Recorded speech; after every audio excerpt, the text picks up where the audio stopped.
Nebraska since 1972. Post Coffee Services is always roasting something good for you. Nominations for the Step Forward Awards are now open. These awards are the state's most prestigious awards for volunteerism, and we need your help to find outstanding volunteers from your region of the state. If you know a volunteer who deserves to be honored for their service, visit serve.nebraska.gov and click Nominate Now. Made possible by sponsors like Omaha Public Power District. Nominations must be submitted by June 1st. Paid for by Serve Nebraska, aired by the Nebraska Broadcasters Association and this station.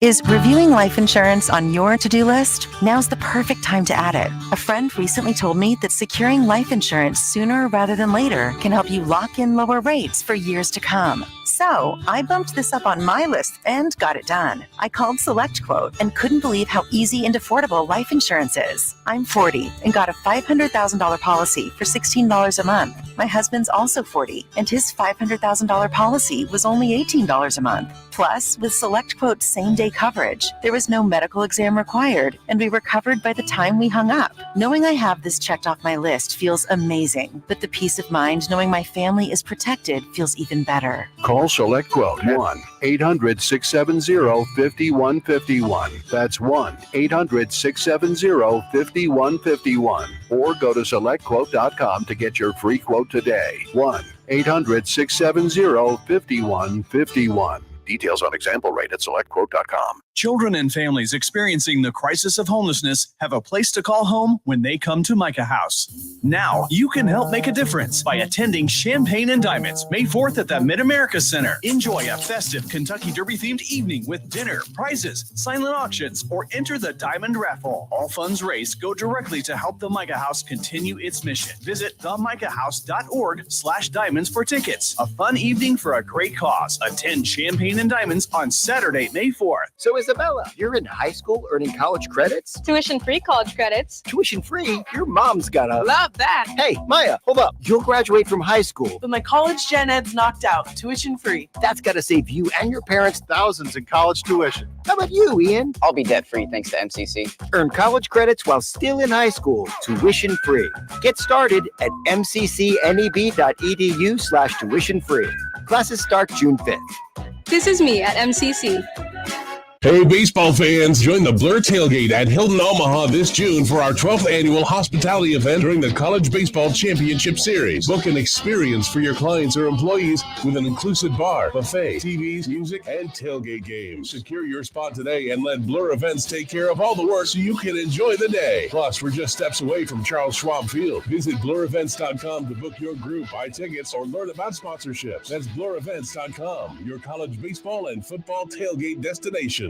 It's happening daily. We're being conned by the institutions we used to trust. The mainstream media is distracting us with meaningless headlines instead of focusing on the harsh realities facing American families. Time is short before something big happens, and that's why so many folks are preparing. They're becoming self-reliant by investing in emergency food storage from My Patriot Supply. Go to MyPatriotSupply.com and secure 4-week emergency food kits for each member of your family. Each kit contains tasty breakfasts, lunches, and dinners, averaging over 2,000 calories per day. Save $50 on each 4-week food kit you purchase. Plus, get free shipping on Ready Hour 4-week emergency food kits. You're not ready if it's not Ready Hour Foods. At My Patriot Supply, you can also get solar power generators, water filtration units, heirloom seeds, and survival gear. Order by 3 p.m. and your unmarked boxes ship the same day. Shop MyPatriotSupply.com today. MyPatriotSupply.com. Without the ones like you, who work tirelessly to keep things running, everything would suddenly stop. Hospitals, factories, schools, and power plants, they all depend on you. No matter the weather, emergency, or time of day, you're the ones who get it done. At Granger, we're here for you with professional-grade industrial supplies. Count on real-time product availability and fast delivery. Call, clickgranger.com, or just stop by. Granger, for the ones who get it done. Roofing, siding, and gutters. Make the right call with the rooferys at John Higgins Weather Guard. 1620 The Zone. Listen to the crowd. I wonder who just came in there. Husker fans, welcome to Dylan Raiola, 6'3", 220 out of Buford, Georgia, a legacy Husker. Red, white, hence the gray jerseys. Great toss up top, wide open. And welcome to Lincoln, Nebraska, Dylan Arraiola, the touchdown on the first drive of his career. Live from 50th and Capitol Avenue in the Big O. This is Mornings with Sharp and Handley on 1620 The Zone, 1620thezone.com, and 1620 The Zone TV. Now here's Gary, Nick, and Jimmy. Hey, guys. Great to see you. Hey, good to see all of you. Good Monday morning, everybody. Welcome in. Busy weekend. We'll discuss a lot of the spring game that happened on Saturday, which was a nice respite. The NFL draft came to an end. Jalen Brunson went off. The Timberwolves are legit. Timberwolves now. I'm adopting them. It's official. I don't know if you can do that because I tried to kill Ant-Man. You so tried I feel to kill guilty. a guy who has arrived and will arrive even more throughout the playoffs and the summer with the Olympics. I don't think you can adopt him because you killed him. I feel connected to him because I killed him. And hypothetically, you said he was injured and out for the year. So we have lots to get to. But as we come to you this morning on this Monday morning, the 29th of April, I just want to point out, if you didn't already know, the last couple of days have proven that we live in a great city, a great community. It's not just Omaha. You live in Elkhorn. I live in Papillion. It's the entire community in this area that is such a great place to live, work, raise a family, hang out, do radio for 20 hours a week. And, here in Omaha, we are a large city. We are nearly 1 million people. Nearly 1 million people in the city of Omaha, but in a lot of cases, it's still a small town. And that was amplified even more on Friday when we had, as everybody in this area knows by now, an EF3 tornado roll through here and basically cut a swath, leaving a trail of damage in this area from Waterloo to Blair to Elkhorn to Bennington to our friends over on the other side of the river down in Minden, and a horrific day on Friday. And almost a moment that shows you how great this community is in the response. And I say that we were all impacted in some ways. There are a lot of people that work in this building that have homes that are out in Northwest Omaha. Both of you guys live out in that area. We have friends that either their home was partially damaged or was severely damaged. But as bad as Friday was, and Friday was bad, because there's a person that told me yesterday, they just simply said it's gone. It's all gone. But this is while they were trying to put their life back together and said, there are things you can replace. And I can replace all of this, as they were pointing to basically their house being in a pile of lumber. So we're going to do things a little bit different here. We're going to weave in some sports, but we're also going to weave in, we live in Omaha. We're part of the Omaha community, and we care for Omaha. And I'm going to tell you how we're going to do that. But I'm glad that both of you guys that are out in Northwest Omaha, I saw Nick on Saturday at the game, that everything is okay. But, man, that was a scary Friday for a lot of people that we never, ever want to go through again. 100%. Everybody's going to be, this is one of those moments where I think we'll all, in a couple of years, look back of what we were doing when everything turned south and everything went sideways. And I feel I have different perspective than I did the last time we had any type of tornado situation that was in the area that I was in Millard. This was a while back, maybe over 10 years ago. And it wasn't anything nearly to the level that we saw this last Friday, but I was a single guy with very little care or responsibility in the world. And like any Midwesterner does, anytime the weather goes bad, you go out to the front porch as opposed to the basement. This was a very scary situation because we had, now I'm a father, now I'm a husband. You think of things differently. And even until we picked up Reese from daycare and we're hustling back. And Gary, this was probably the stupidest thing that we did, knowing that we trust his daycare day in and day out to give him the ultimate protection. I just think it was that parental instinct that hey, my wife and I are available. We can get in our car. We can go out and get him, even when things were starting to get a little crazy. We just felt that urge that we needed him with us. We're in the basement. We're getting footage of what is going on around us in Bennington. And this is what's so random about all of this that happened on Friday is I think our Wi-Fi went out for a moment. That was it. I mean, we didn't have anything, but then later that night, we drove a mile north of where our neighborhood is, a neighborhood that we've only been in for about a month.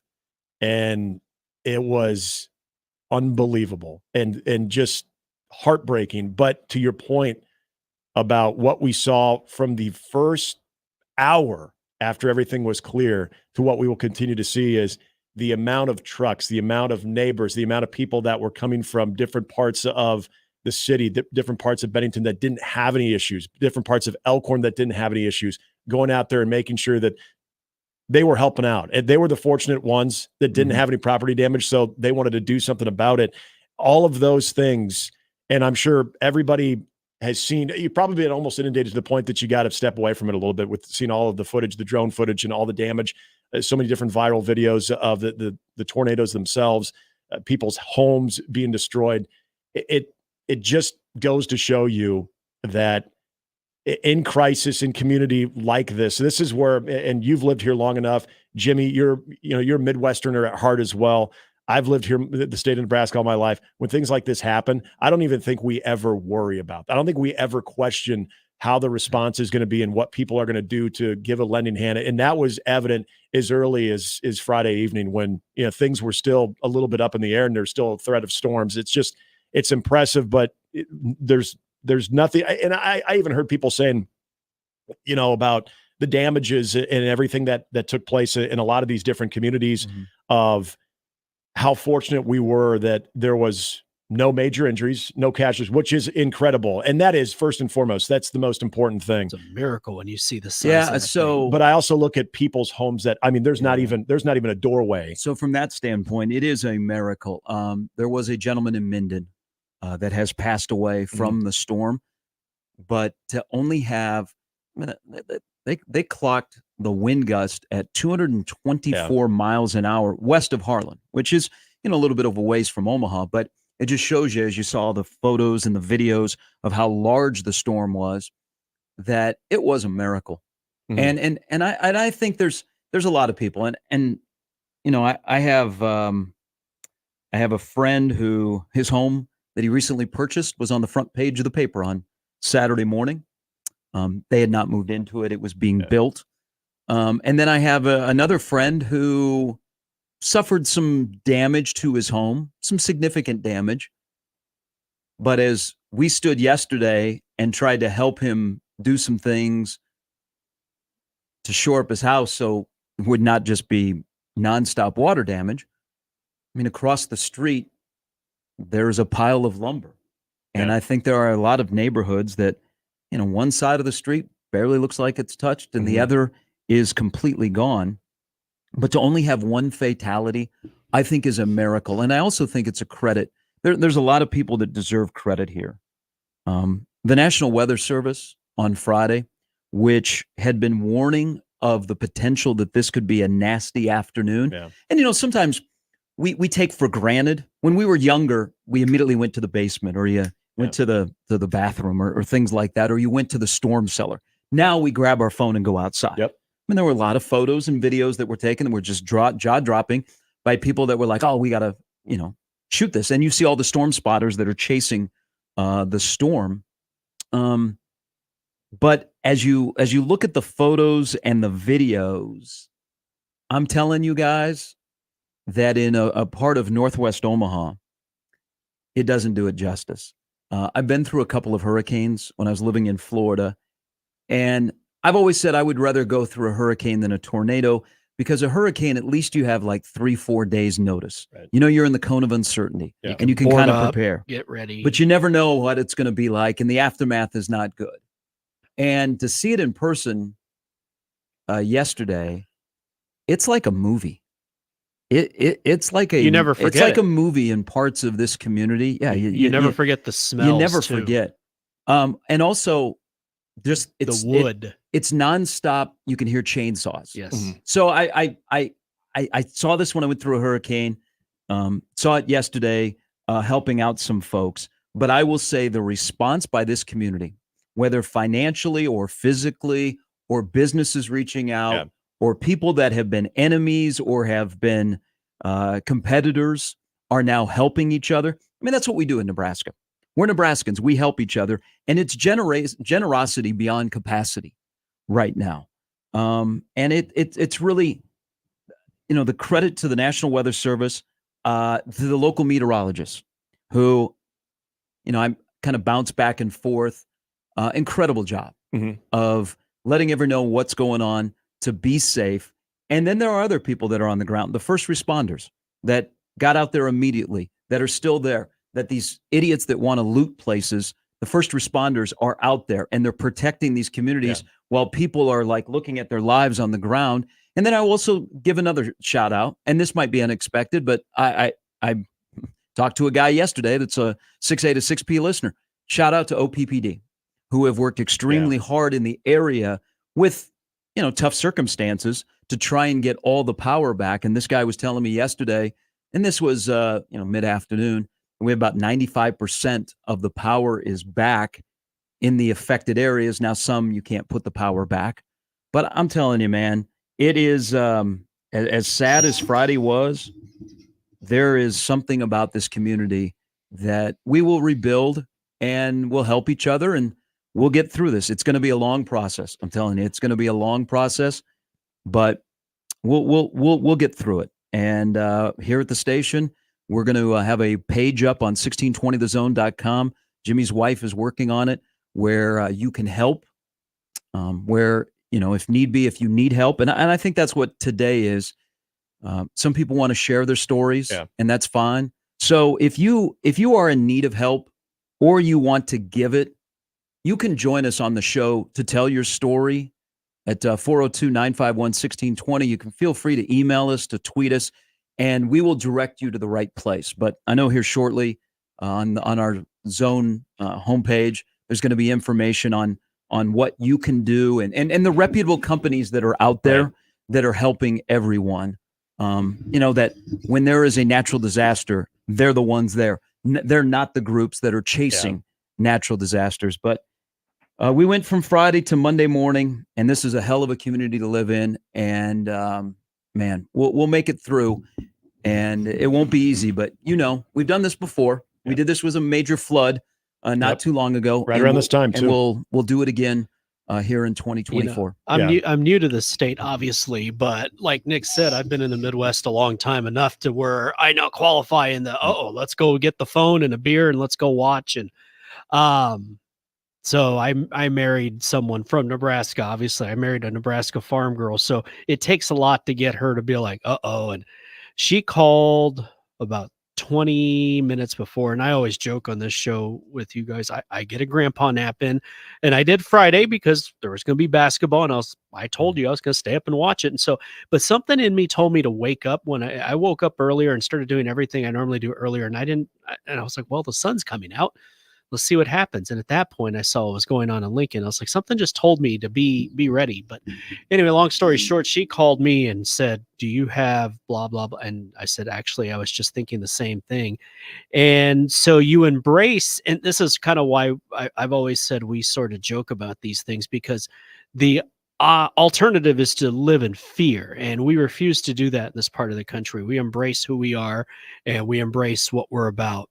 And I found out the good side of it afterwards. Just nothing surprises me with the response. These people here, and I've said this before, there's some really damn good people that live here, and we're finding that out even more so in the wake of this. But what really gets me about this, and Nick put it perfectly, and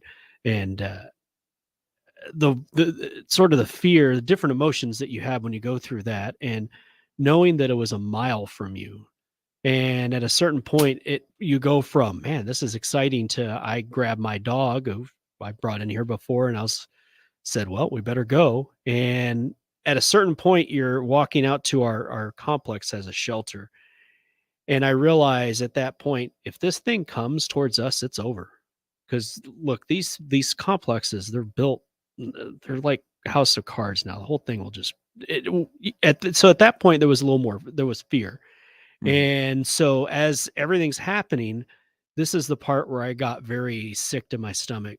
So I'm holding up the phone, and we have I want to say we had Ramby on at that point on my phone, and we're watching this massive thing, and I'm looking at this. That's my view every day when I go home, looking down into that as it slopes down Dodge. And I'm thinking, I'm watching this cross, and the lady, our neighbor across the way from us, is standing watching as I'm holding the dog and we're watching.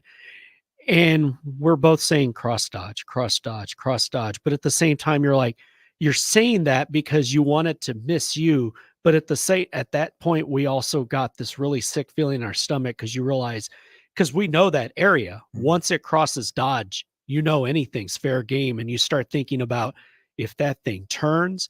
And my wife, this is the part that made me sick to my stomach afterwards. She tells me Friday night, and she felt helpless.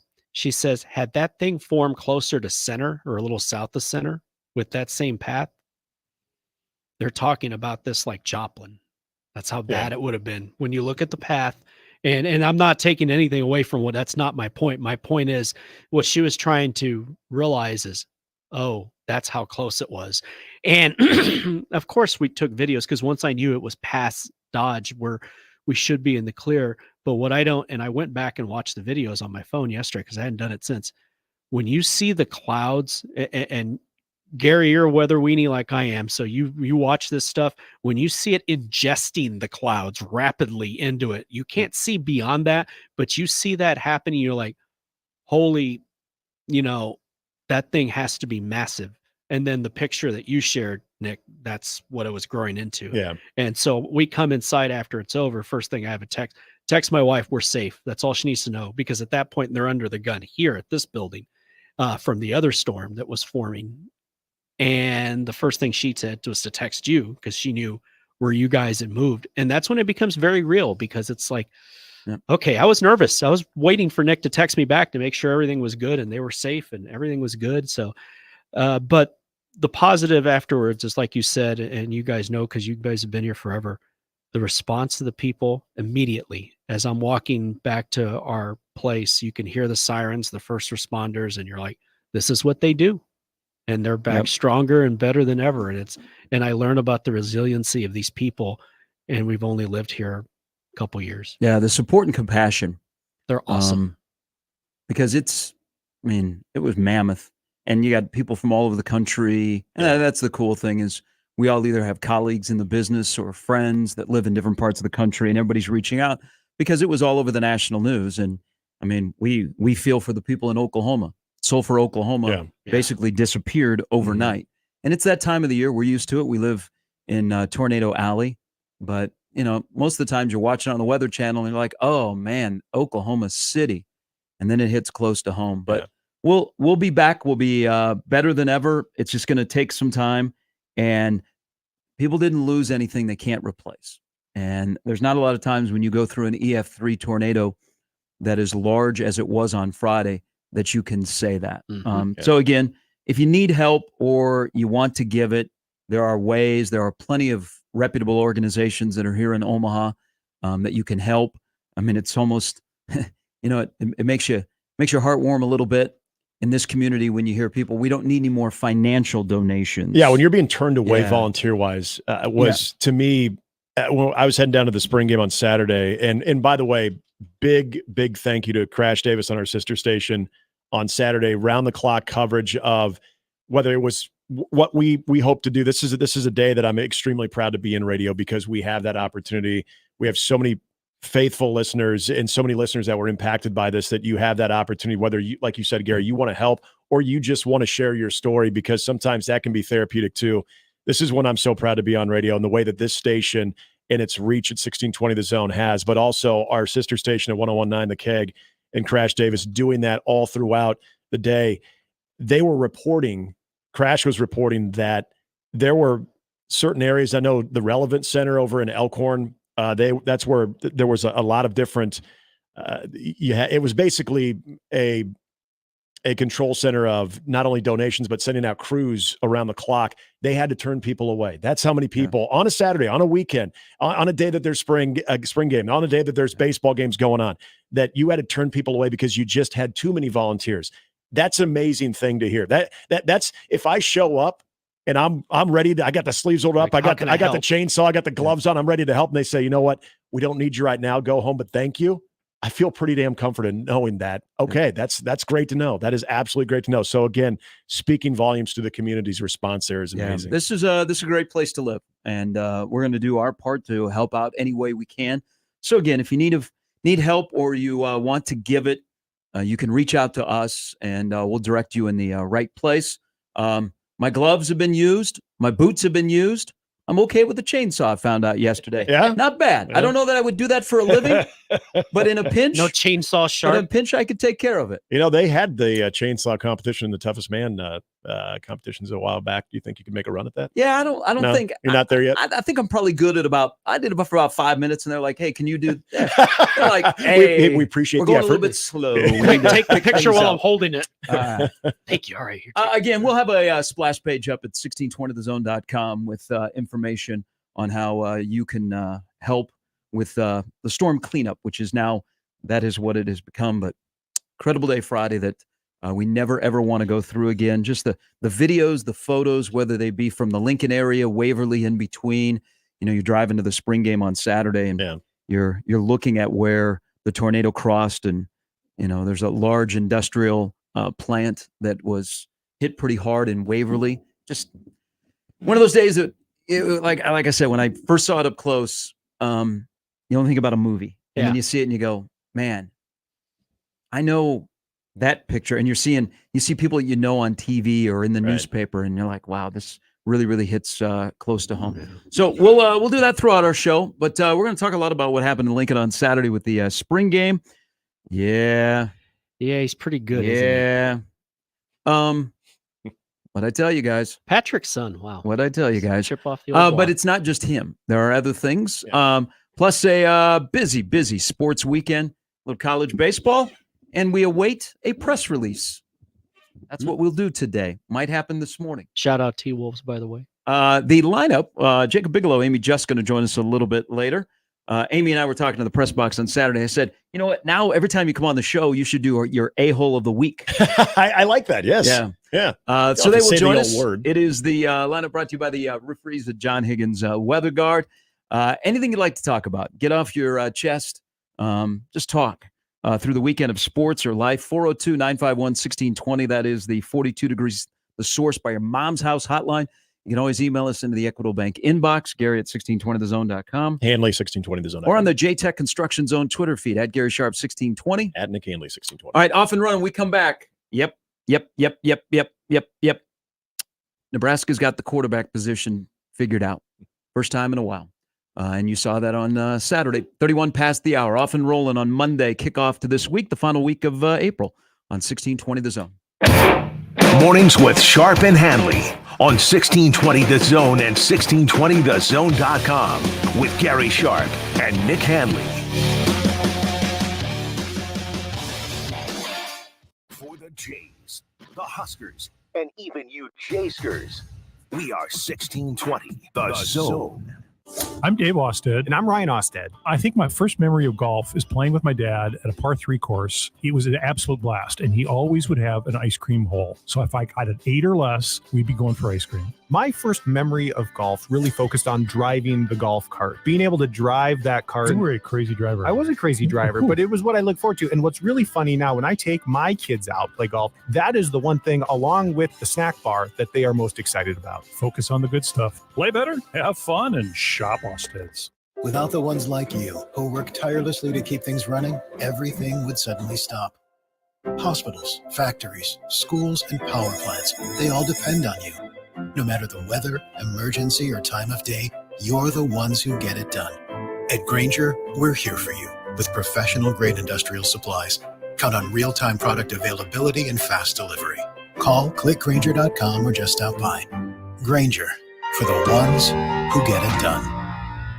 Spring has sprung at the Woodcliff Restaurant in Fremont. Just minutes from Omaha at Woodcliff Lake, enjoy the small town charm and the culinary excellence of the Woodcliff Restaurant. With the Woodcliff Restaurant patio and Mother's Day just around the corner, it's time to make your reservations today by calling 402-721-2922. Perfect for the whole family. You'll love the Woodcliff Restaurant and the amazing patio. Visit them at thewoodcliffrestaurant.com or on Facebook for specials and events. Cards issued by Sutton Bank and Celtic Bank, members FDIC. Terms and conditions apply. Are you the decision maker in your company? Consider this. For the first time in decades, there's a better option for a corporate card and spend management platform. Meet Ramp, the only corporate card and spend management system designed to help you spend less money so you can make more. Most corporate credit cards offer points as incentives, but those points amount to less than their worth in real cash value. Ramp's business cards offer you cash back, real money in your pocket. Plus, you control who spends what with each vendor.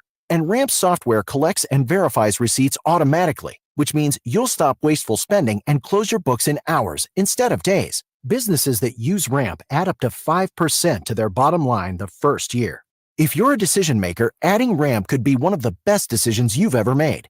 And now get $250 when you join Ramp for free. Just go to ramp.com/sports. Ramp.com/sports.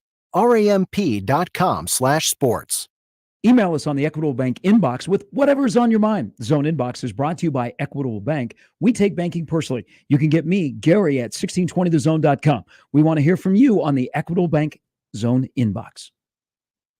At Charmin, we heard you shouldn't talk about going to the bathroom in public, so we decided to sing about it. When you're rolling Charmin, up your soft on the party. This is more, so roll it back, everybody.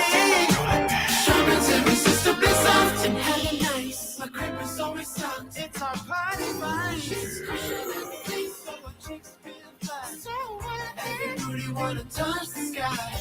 Charmin Ultra Soft is irresistibly soft and more absorbent, so you can use less. Enjoy the go with Charmin. Let's go on a fishing trip you will be talking about for years. The best walleye fishing trip ever. Join me, Crash Davis. We're going to travel to the walleye capital of the world, September 15th through the 19th aboard a deluxe motor coach. Travel with me to Ballard's Resort on Lake of the Woods. Pricing includes round-trip motor coach transportation, 4 nights lodging, 3 days of fully guided walleye fishing, and all of our meals. Go fishing with me, Crash. Your best trip ever. Sign up at ballardsresort.com. ballardsresort.com and set the hook.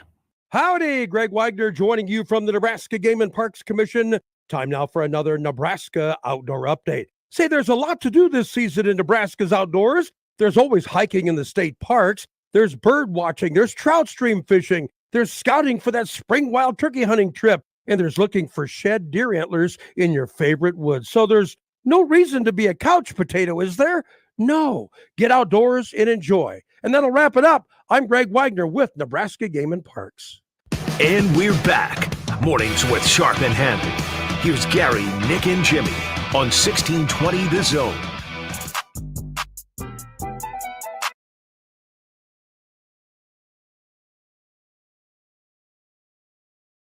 All right, welcome back in. Mornings with Sharp and Handley. Jimmy here as well on this Monday morning after Dylan Raiola showed up and showed out. Yeah, he did. Just, but we're going to get to Gary here, who has comment about what happened in our community on Friday. I'm going to say you guys were surprised. I'm going to say a lot of people were surprised. I'll explain why I think you were surprised on Saturday. Well, you're sitting next to me, and well, but I've seen there's a few gasps that I had audibly. I think. Yeah, but I've seen him. Yeah. So that's why when I came back last Monday and I said go all in. Yeah, I get it. But I think people were surprised by one element, and it's okay to say I was surprised. I'll explain that after we talk to Gary on the 42 Degree The Source hotline. Good morning, Gary. Good morning, Mr. Sharp. Where were all you people in 1975? I was not born yet, but I knew. I'm glad you brought that up because that's the one that everyone talks about. That was my senior year at a high school in Omaha. Graduated in 75, and memories come back to the fact that I think it was us, Prep, and then Westside were getting ready to play a golf match at Applewood, which is now Johnny Goodman. And the weather reports made us go underneath a tunnel going from 9 green to 10 tee. And we sat there and waited until the all clear was done. And then by the time I got home, we lived off 60th and Blondo. My grandmother was underneath, next to the bed. And then it started at 99th and Q, came all the way across 72nd, Exarban. My mother was at the horse races at Exarban. They all had to go in the tunnel. But it brings back the memories. The reason I'm bringing it up is my prayers go to those people, but we will, Nebraska, Omaha will be back. We did it in 75 with that major one, and we'll do it again. But it was a nightmare. A friend of mine and I went to go to see a girl and a friend of ours on 69th and Blondo. We couldn't get to but 66th and Blondo, had to walk. And the debris and how tornadoes work is just it's just unbelievable. Houses on the other side of the street barely touched. Houses on the west side of 69 and Blondo destroyed. It's just sad, but my prayers go out to those people. But yeah, if you ever go through the archives and can see what happened in May of 75, we're grateful. But hey, we did come back, and everybody will come back. Yeah, so my prayers out to everybody. And spring game was great. We got a quarterback. Gary, thanks for the phone call. Like I mentioned in the open, really good friend of mine. His house was damaged, but it's salvageable. Part of it. He's going through it, man, because across the street, his best friend, their house is basically gone, and his side of the street barely touched. And emotionally, he's riding the roller coaster, but God dang, it's, the support and compassion of people that we know in this community, and some of us have seen it up close. Southwest Florida Dave and I have both gone through hurricanes, and he's absolutely right. There are 3 sounds after a storm. It's sirens, it's chainsaws, and generators. Yeah, generators. I won't be able to get the sound of the chainsaws out of my head for a while. At the day after, many people have heard of this one, Greensburg in 07, EF5 wiped the town off the map. And my buddy was living in Wichita at the time, and I was visiting for the weekend. We were going to go hang out and do what 24-year-old single males do on a weekend out in the town and whatnot. And anyway, long story short, he was ended up doing some freelancing for ABC the next day, and we went to Greensburg. And so when you said the chainsaws and everything, what I remember is the smell of splintered lumber. Yeah. Yep. It is a fascinating, hard to replicate. And that's what and the chainsaws. Guys, real quick, I just want to pass this along just with, I know, I hope people are tuning in this morning, not only to get a little bit of escape from it, especially if you're impacted, if you're a volunteer and you're getting back out there to volunteer, but a little bit of the information that we're getting daily. And thank you to the American Red Cross for doing this. That they do have 2 essentially checkpoints set up, one in Elkhorn, one in Blair, for anyone needing a place to stay.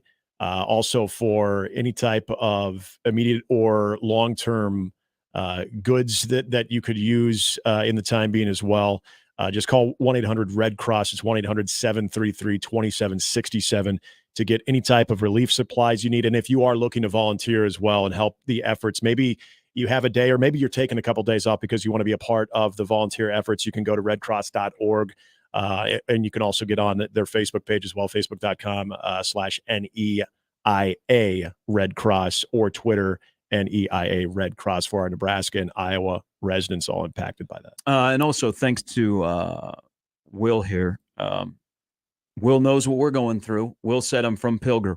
You guys helped us when we went through our major tornado a little over a decade ago. A lot of people in Pilger are thinking about people in Omaha, so thank you very much. The spring game on Saturday, which, the atmosphere, I call it Nebraska's largest spring social event. And it was, I think the timing was right. We need a little relief, need a little step back. Once people found out you're from Omaha, everybody's asking, hey, how you doing? But, surreal is that the tornado that went towards Waverly was, a lot of the videos and photos, from Memorial Stadium. So you're like, whoa, what a difference a day makes. But we kind of needed that, and it was good atmosphere. I will say this. So let me preface this by, we're going to talk a lot about quarterbacks this morning. Sometimes I'm going to talk about three grouped together, and then I'm going to talk about the guy who has a different feel for how to play that position with poise, vision, and touch. But whatever you take out of the spring game, whether you want to buy into stuff or you are just there to have a good time and wondering why you can't go on the field and say no to drugs. You could be a teammate now. That's what it is. Nebraska has got the quarterback position right. They finally have somebody who coaches that position that is good at development and has a keen eye for the technical part. And then they have added two guys that are quarterbacks by nature and another quarterback that probably Glenn Thomas came a year too late. They finally got the quarterback position right at Nebraska, where it's going to be a position that is taught, where it's not just the first read, boom. It's a progression. And as a result, the offense will be able to do things that you probably haven't seen in a while, whether it be in the run game, the pass game, or with their offensive line. But I will say this, again, if you had heard me or anybody else talking about the spring from what we had seen from Dylan Raiola, you were probably expecting the offense to look better. And remember, there were a lot of guys on both sides of the ball that are going to play a lot in the fall that did not play. Right. So that kind of changes some things, or it helps your cause. But you probably went to the game on Saturday and you said, okay, I knew the offense would be better because of the triggermen. Right. But I bet you were surprised that Raiola looks like that. Oh, I admit it. Absolutely 100% admit it. I mean, I've seen his dad play for the Chiefs, so. And here's some of the things that you can glean from when it came to just videos, where everybody was talking about it a lot, the flick and how effortless it looks. And I remember watching the Polynesian Bowl. And again, you can take so much from that.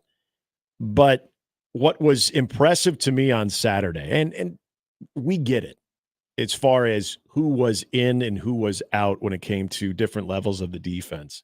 But what you can tell that just looks different when it stands out is the timing as to which the ball comes out, the accuracy, even on something is what I've always thought is basic as a swing pass, to get your receiver in stride, to set him up to where his blocking is set up. Like you're actually getting it to that spot where he doesn't have to change course and set everything timing wise off. Little things like that. And then when it came to the deep ball, and this is when I loved being in the press box, the touchdown pass to Jalen Lloyd, is you see that developing as Jalen's getting separation. You see that ball come out and you're watching it. And the only thing you're wondering is Jalen catch up to it? And of course he did. It was a perfect throw. All of those little things, yet it comes back to, in my opinion, what I saw in the Polynesian Bowl, what I've seen from videos throughout the spring, is there is an effortless approach to the way that he gets rid of the football. There's confidence, there's command, there's a time that you know when to zip it into tight coverage and a time to show touch. Yeah. All of that was on display in a lot of different throws that you saw on Saturday. See, I think it feels different. Again, whether it be 15 or 15, 12, and 10, the quarterback position feels different. But with Dylan, he's got great vision.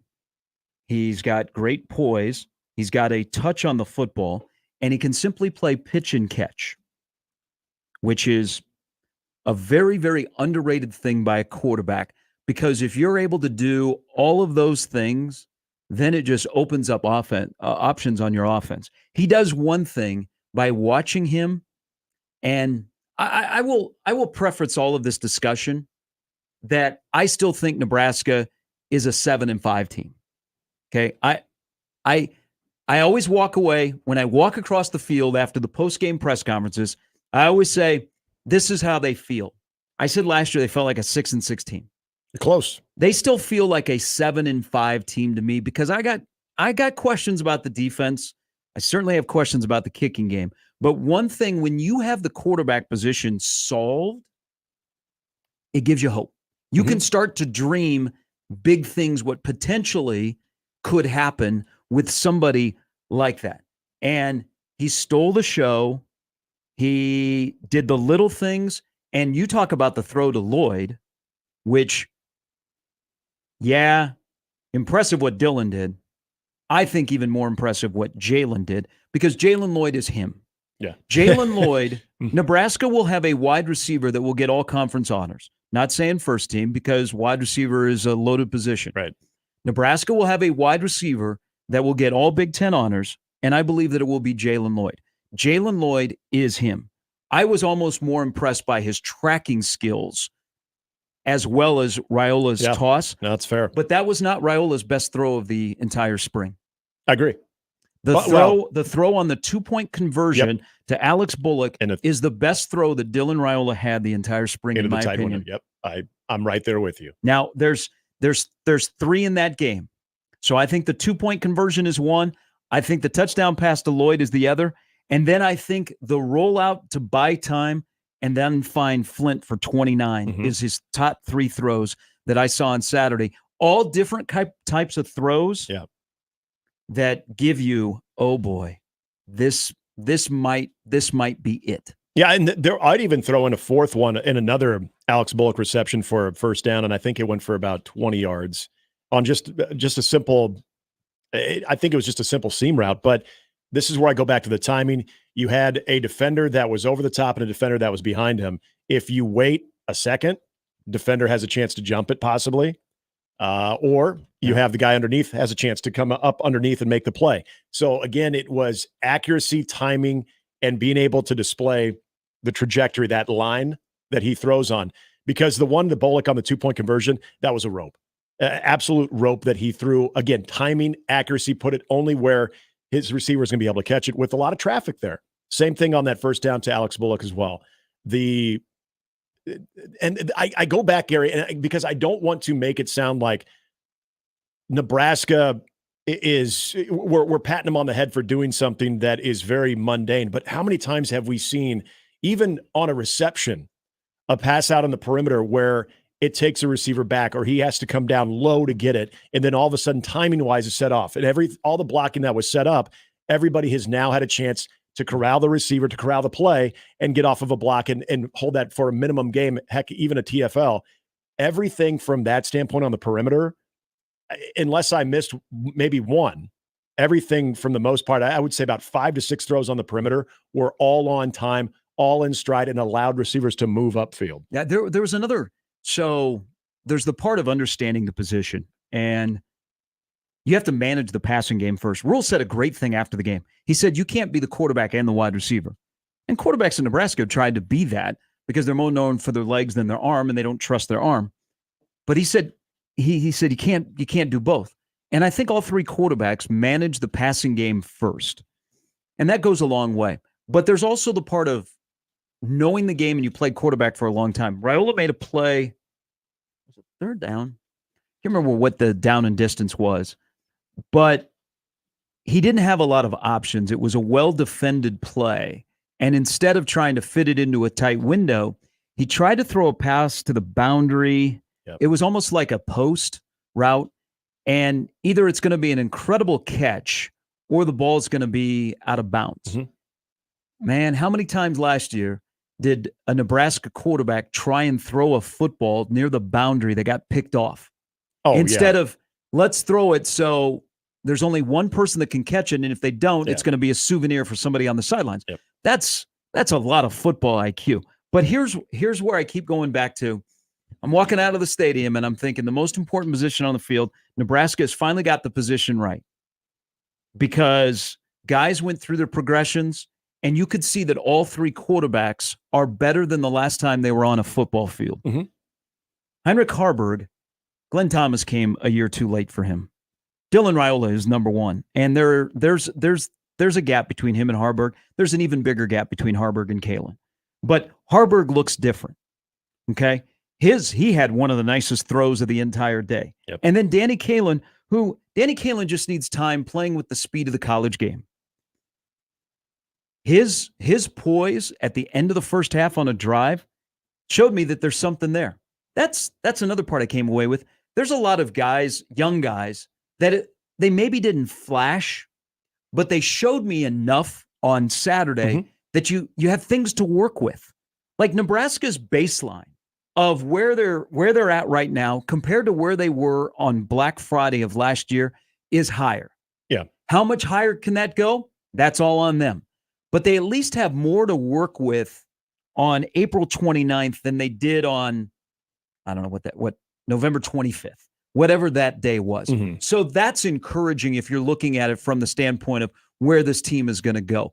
But they got the most important position on the field finally fixed and headed in the right direction. Yeah, I would agree. Of quarterback in different moments, the Heinrich Haarberg pass to Borkature, which was a fantastic throw. He made a nice throw right on the boundary that ended up going for a touchdown. Probably you're reviewing and everything probably would have been down to it's a spring game. It is a spring game, exactly. The throw, the execution, that's what you care about the most.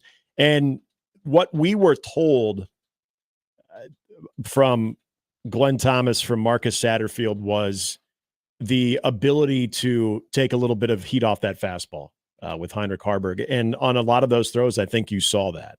And so that's encouraging. You're right. I think the addition to Glenn Thomas, and people got to realize too, this is a small sample size of Glenn Thomas being there and having a chance to work with guys for 15 practices of what you'll have the ability to do going forward and then into the fall as well.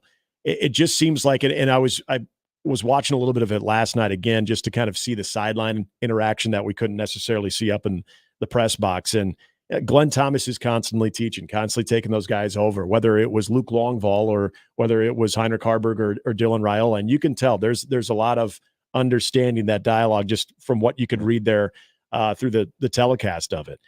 That to me is very, very important, to have that type of relationship and to already see a guy. I think Heinrich Haarberg is probably the perfect example of that, because Dylan Raiola comes in with skill set that I think you just expect that when you have that polished and fine-tuned, and that's only going to get better, there should be probably an expectation there more so than a guy like Heinrich Haarberg, who we saw last year. We're going beyond narrative of Heinrich Haarberg of being an athlete playing the quarterback position. We saw that last year for a handful of starts, and we saw the things that he can bring to the equation, and we unfortunately saw things that he really lacked. I'm not saying he's all of a sudden now a complete polished quarterback that, hell yeah, you could turn the keys over to him if you needed to, but just subtle adjustments in the passing game. You feel better about your backup quarterback in 24 than you did last year. Yeah, absolutely, 100%. Yes. So, but it's over. If Heinrich can say he's the incumbent, that's great. Okay, that'll drive him. But there's a guy that wears 15 that has set himself apart from the past quarterbacks here and the present quarterbacks, and he's your number one quarterback. Yeah, and he carries himself like that on the field and off the field, and that's okay. And that's a good feeling to have. It's an extremely good feeling to have if you're a Nebraska fan. And then now you hop in the car and get ready to ride the roller coaster of a freshman quarterback playing college football, because not all days are going to look like they did on Saturday. There's going to be some bad days. But then what does that do the next Saturday? And he said something in the post-game presser, Nick, that he processes things differently than us, because he talked about talked about his interception. Yeah. And he was already on to the next play, but he knew what he made a mistake doing. Yep. And I think that's something you can't teach. Well, I mean, that comes from being a quarterback at a high level for numerous years. Yeah. And then also, you gotta have a little knack. You just gotta have a knack for playing the position. And he's got that swag. It's different. I can't say it enough. Well, it's just different. And I know you were in there listening to him talk. And I could imagine you've seen him before, but I could imagine when he also explained on the touchdown pass to Jalen Lloyd, this is again where he had a football nerd moment of, actually, I missed that play in practice earlier in the week. Yep. Saw the safety had come over. I checked down. I saw that on film. I knew we were going to have the same type of look again. And so, again, I expect a second, third year veteran that's seen college football, seen different coverages like that. This goes back to his coaching being brought up as well. But that to me is just ingrained because it wasn't, you can tell when someone's trying to force the technical lingo down your throat. I just think that's how he processes and that's how he communicates things. Yeah, the kid can ball, and because he can ball, there's things they can do that they haven't been able to do. Mm-hmm. And there's going to be guys that are going to show up and show out, and you're going to be like, well, because they've unlocked areas that they can exploit offensively by just a quarterback that has touch, poise, and can play pitch and catch. The screen game, the RPO, I mean, it's almost unlimited what you should be able to do during the course of his career at Nebraska. Yeah. All right, we'll finish the hour. We got an update with Jimmy coming up here in a little bit. Here is Chicago Bear Lance. Woo! Already given up on Michigan? That's okay. The Ohio State University. Not at all, man. Hey, man, we had a great draft weekend. But before we get there, since you were talking about Nebraska spring game, let me ask you this. Did you think Raiola was the number one guy after the first week or the first couple of days? I thought he was the number one guy, Lance. I thought he was the number one guy in December. Really? Okay. Yeah. He didn't have any type of struggles or anything in spring. He was just good all the way through. He had a couple of bad days, but he looks more good days than bad. More good days than bad. He's different than the other two. No, I understand that. Yeah. Like I said, I understand where we're at today. Hey, I just wanted to know how it was. You'd almost be rooting for him to have like a handful of bad days. Right. Really? Learn a lot from because that. you know this. Hey, listen, Lance. This is like Caleb Williams. How many quarterbacks do you know that are high-level quarterbacks? They have always been the best player on their team. Mm-hmm. Always. From day one, they've been the best player on their team, and things have come so easy for them. And then they show up in college or even more so in the NFL, and they're not the best player on their team, and there's things that they've been able to get away with in the past that get exposed at the college or the pro level, and I'm always curious on how do they adjust and they learn. And I think, not speaking about Caleb Williams, but I think the guy in Lincoln has enough in his tool bag that he'll be able to adjust to frustration. Okay. And adversity. Okay. All right. Hey, that's good. Hey, like I said, hey, I saw what you saw on Saturday as well. So, I mean, I'm not disagreeing with you. I just want to know, was there a progression, or was it when he walked in, he was good as well, or, you know what I mean? So, no, he looked, you can tell the difference. And it's interesting it's interesting in this day and age for a guy like Harburg, right? Who started a couple games last year, who came back and actually got better, you know what I mean, in the off season, but he's still not good enough, right, to beat out the Raiola because he's clearly the number one. So do you go transfer portal, or do you sit back and say, hey, I'm just gonna, compete. I'm okay with the backup role. Like, it's interesting in that dynamic in this day and age, where it's, you can go other places and be successful. There's a lot of TV and eyeballs and a lot of other schools where you can get, you know what I mean, where you can get your opportunity. So it'll be interesting to see how that dynamic goes as well. You know what I mean? Yeah, the Harburg one for me, Lance, is I know a lot of people are going to throw the whole, well, he's a Nebraska kid, it means more to him. And that very well could be true when it comes to long-term decision-making. But I also think this is just from watching it, a guy that was completely limited of what he could do with his arm. And I'm not saying he's the finished product, and I'm not trying to say that what you saw on Saturday is what you could expect if he was ever given the football in any type of capacity and significant minutes in an upcoming game in the fall. But I think he understands the improvement he's making. There's a reason behind that. I think it's not only what's in the quarterback room with seeing how a freshman makes it look so easy, but more importantly, a quarterback coach that is able to elevate his play. And in my opinion, if you wanted to take what you learned in the spring, walk away from that, and then try to adjust to a new system, boy, it'd be pretty tough to start back over, in my opinion, as opposed to continue the momentum that you're gaining from a guy that clearly has something going with the ability to elevate your ability to throw the football. I think that would be a tough thing to leave. Well, how many years does he have left? Is that like 2 or 3? 2, I believe. Yeah. Yeah. Hey, man, listen. Quarterback is the only position it's the only position where there's only one guy. You know what I mean? There's no subbing in. And so, I mean, what you also don't want to do is say, all right, I've gotten better. I come back another year. I lose a year without using the skills that I've learned. You know, like, it's not as hard as you think, man. Quarterback is a whole different deal. Like, it's not running back, a receiver, a lineman. Like, there's only one. So, but here's you want Lance, to be the one. But he just went through a season last year where they played multiple quarterbacks, and Nebraska hasn't had a quarterback start game one and start every game afterwards since 2017. Yep. That's got to also weigh in your mind if you're not able to beat out Dylan Raiola. Yeah, but those other guys weren't good enough as well. Yeah, but injuries happen. Injuries happen all the time. Yeah, that's true. That's true. Yeah, and I'm with you on that. So yeah, are you comfortable with that? If you want to be, that's what I'm saying. It's just we're in a different day and age, and if he does, I'm not saying he's wrong either way. You know what I mean? I'm just saying, like, it'll be interesting to see going forward because he's gotten a lot better, and so I see that too. And, we're up against it. Quick thought on your Bears. Okay. Hey, man, we had that first day, that's all we needed, man. They did right. They got the quarterback, obviously, and then they got the receiver. So I'm good. We're heading in the right direction. Caleb Williams doesn't have to be the savior.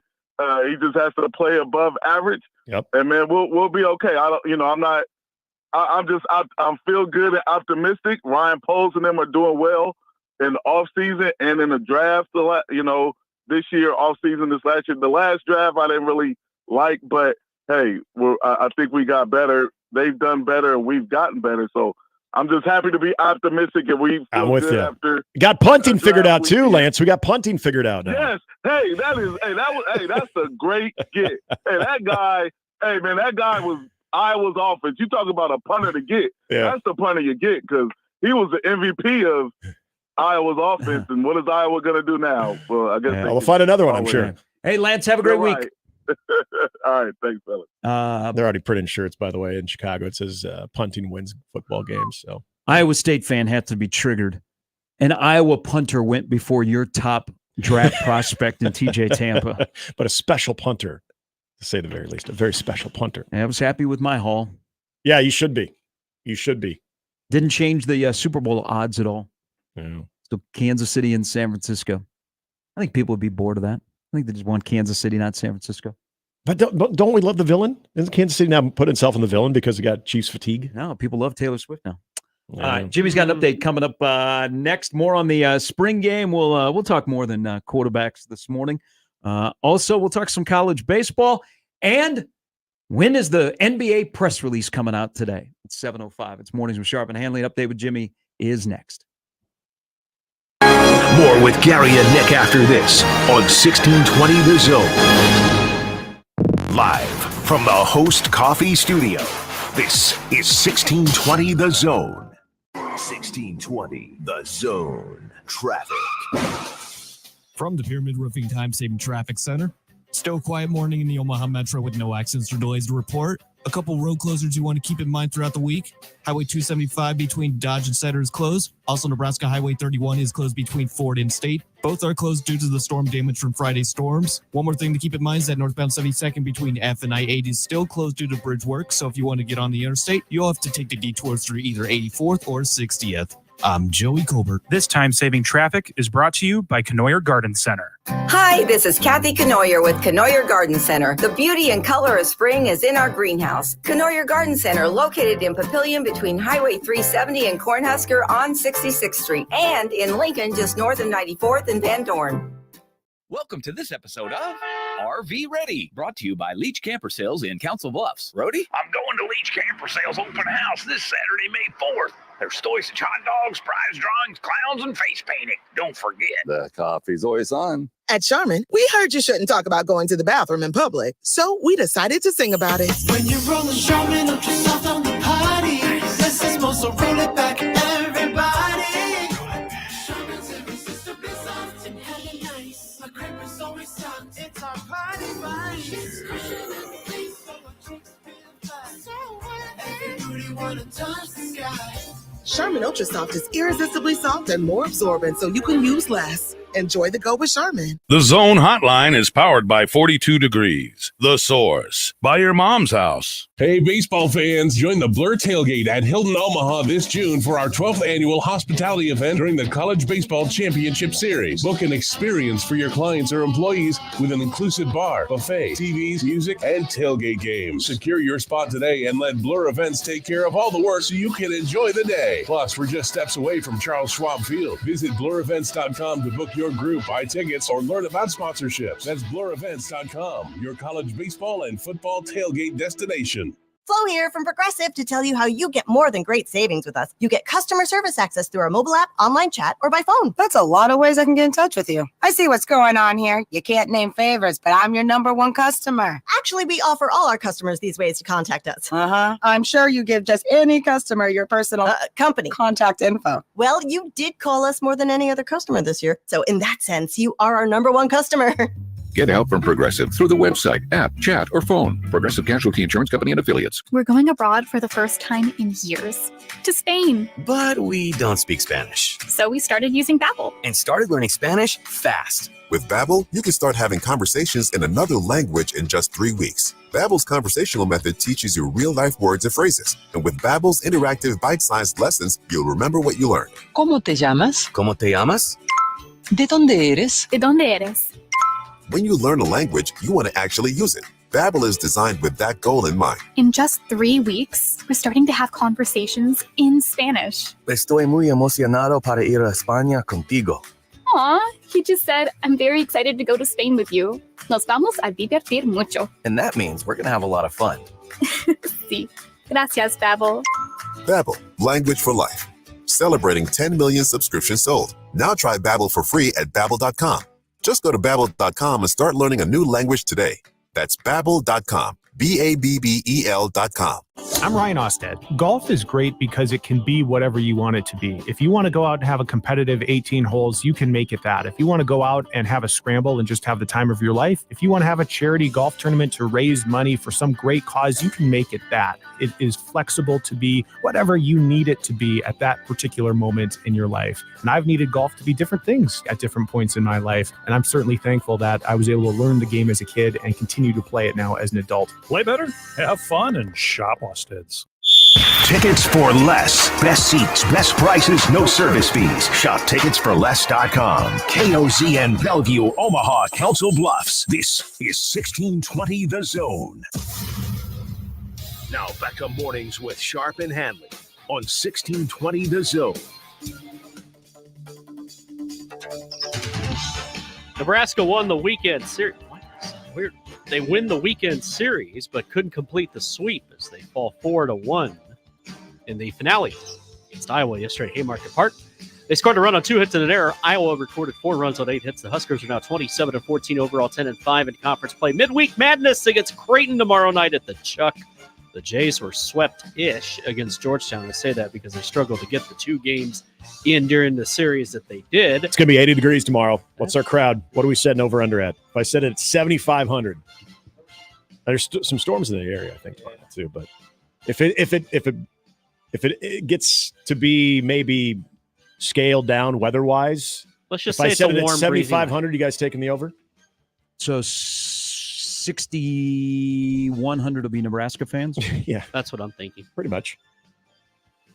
I could see if the weather holds again, temperature wise should be good. Warm evening. I could see 9,000. I'll take the over because there's been enough made about it. You're taking the under? Yeah, taking the over just because. Is there any advertising for this game? No, nope. Don't need to be. It's great. This is Nebraska. We're doing it. We're it. Yeah. Kraton will win, Nebraska will lose. Then on the weekend, Nebraska will win, Kraton will lose. Yep. This is what's been happening. That's the way it goes. Maybe May will bring different fortunes. We'll see.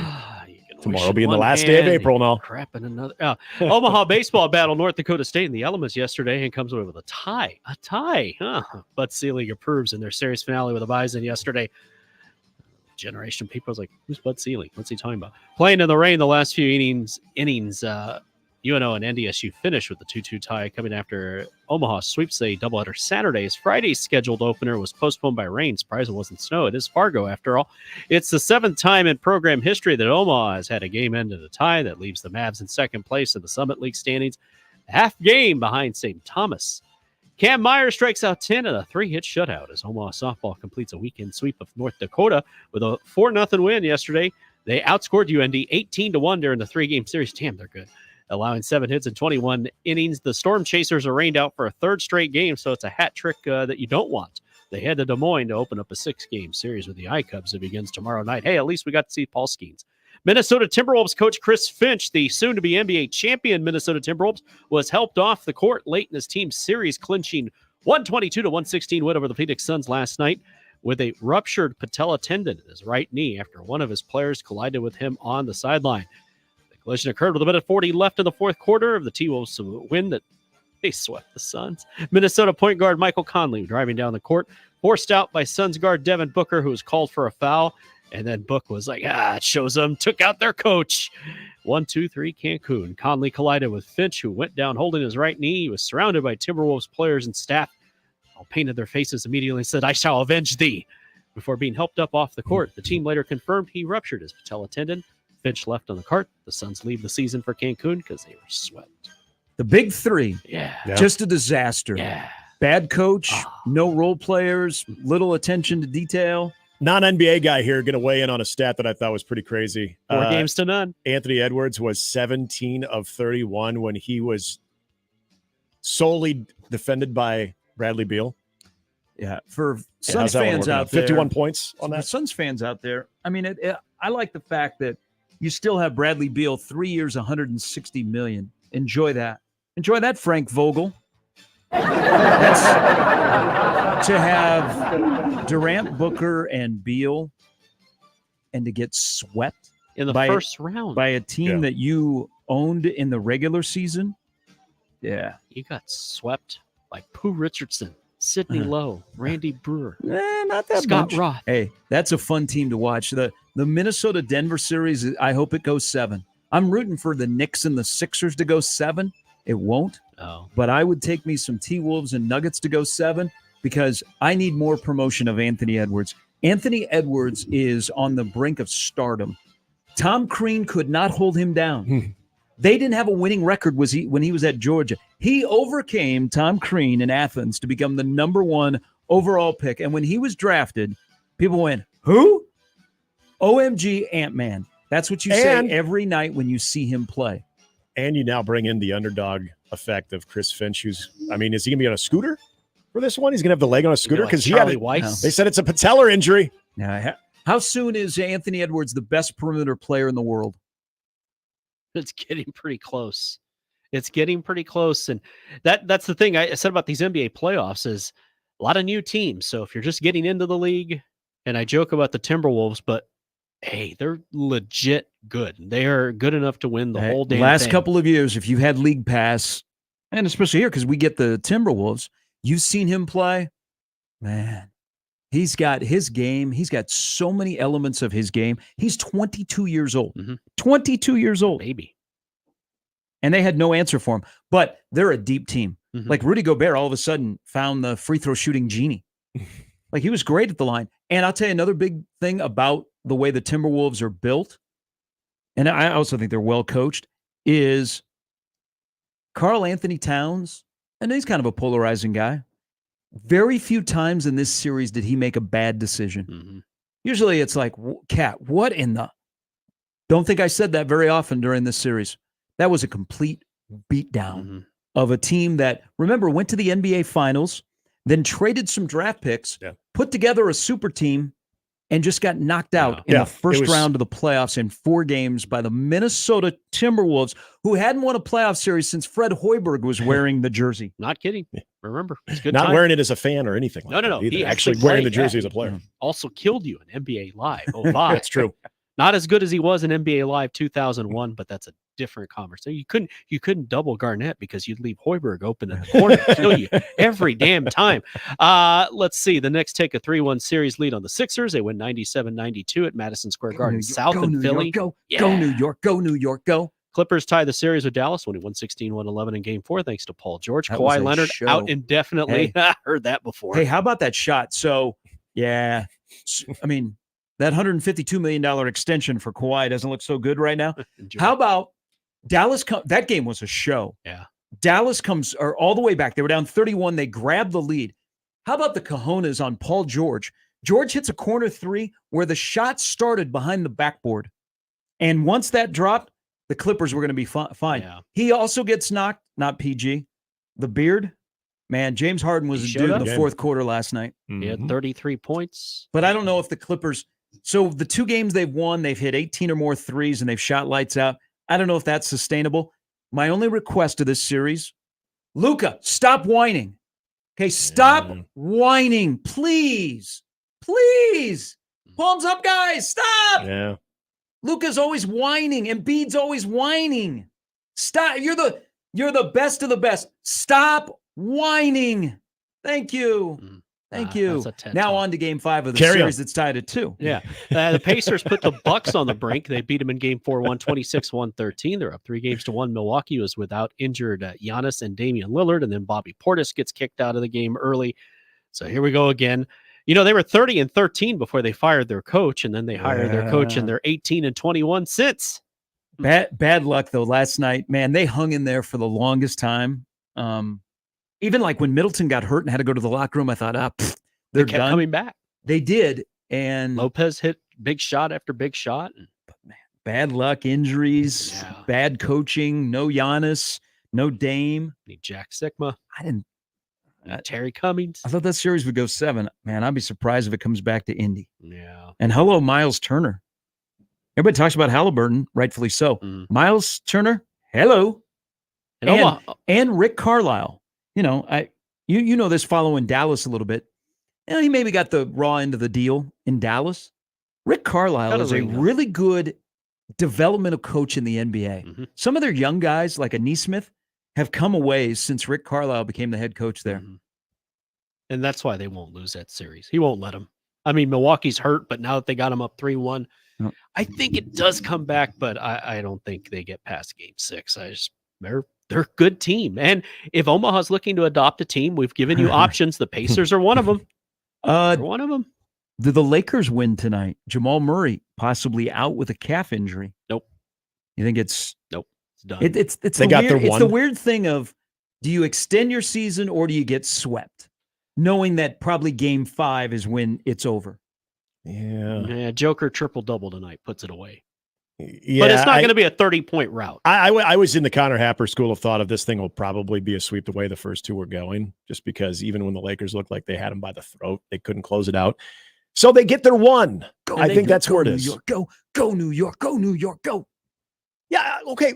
Go New York, go New York. I'm glad you said that. I felt that there was a time when I grew up and when I was really watching, like, let's be honest, the Bird Celtics. You haven't grown up. No, I haven't. Don't give me that crap. When I was younger, age-wise, and then I got older, that's probably better. We all hate the Knicks. We always used to hate the Knicks. Yeah, because they're John Starks. Yes. Now they got the best guy since Patrick Ewing named Jalen Brunson. Jalen Brunson and all the Villanova players. Whose dad played with John Starks. Hey, Jalen Brunson, one of the better free agent pickups. Well, discuss amongst yourself. Everybody. But he's the best Knicks since Ewing. Go New York, go New York, go. Yeah, now, Herb Williams was up there, but is it in 2024 okay to now root for the New York Knicks? I think it is. Compared to back then, unless you were a diehard Knicks fan, you couldn't root for them. I didn't mind rooting for the Knicks back in the day, only because not necessarily that I wanted to see them get too far, but playoff basketball at the Garden. Oh yeah, sure. It's nothing like it. It's a tradition, but I mean, I'm assuming you still would watch it though to root against them. Oh yeah, I mean, I like the Bulls, but I think right now it's okay to root for the New York Knicks. They're fun. It's okay. Fun is cool. Why do you have to apologize? Fun is why really don't you cool. just root for the Knicks? I'll root for the Knicks. Then Embiid can. Knicks Pacers would be a good series. Hey, Knicks Boston. I mean, Knicks Pacers. Can we get a winning time? There are 5th grade. Yeah. I don't know that there's a lot of teams that can beat Boston when Boston is humming, but the Knicks and Boston would be kind of fun. New York and Boston. Tell you, if I'm Philadelphia, on CBS. If I'm Philadelphia, those fans are rabid. They're diehard. They love their sports teams. I'd quit today. I'd quit Philadelphia. I'd move to Trenton today. Okay. If I lived in Philadelphia, because yesterday that arena became MSG South. Why do you want to go to Trenton? That's where what's the Get the test scores in Hey, Trenton. what's the phrase for the town in Trenton? I spent a lot of time when I was in Wheeling doing hockey. Hey, when I was in Wheeling, I spent a lot of time in Trenton. And so I got some rough parts to it, but you got Princeton University there. Yeah, New Brunswick, much nicer. What is the phrase? We make what America wants. Oh. Like when you're driving on the freeway, it's got the big sign there by Trenton. That's very confident. But if you're a Philadelphia fan, the Knicks just came into your house and stole your building, okay? They were chanting MVP for Brunson, and they told your best player to go F off in a loud chant. If I hear that in my arena, I'd quit. I'd stop being a fan. Yeah. Like if Kraton fan came down to Lincoln and did that during a basketball game, you just quit. Yeah. You'd quit. You'd be like, You got man, us." tell me about Crutchfield's recruiting class. So you're suggesting they all become Brooklyn fans? Move to Trenton. Yeah. Trenton.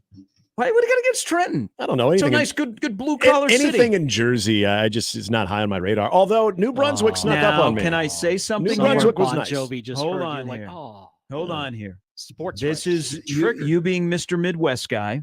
Mhm. Not all of New Jersey is depicted like The Sopranos. Okay. There are some parts of New Jersey that are actually really nice. I'm just saying some. I've flown into Newark many times. Okay. I don't really consider that New Jersey.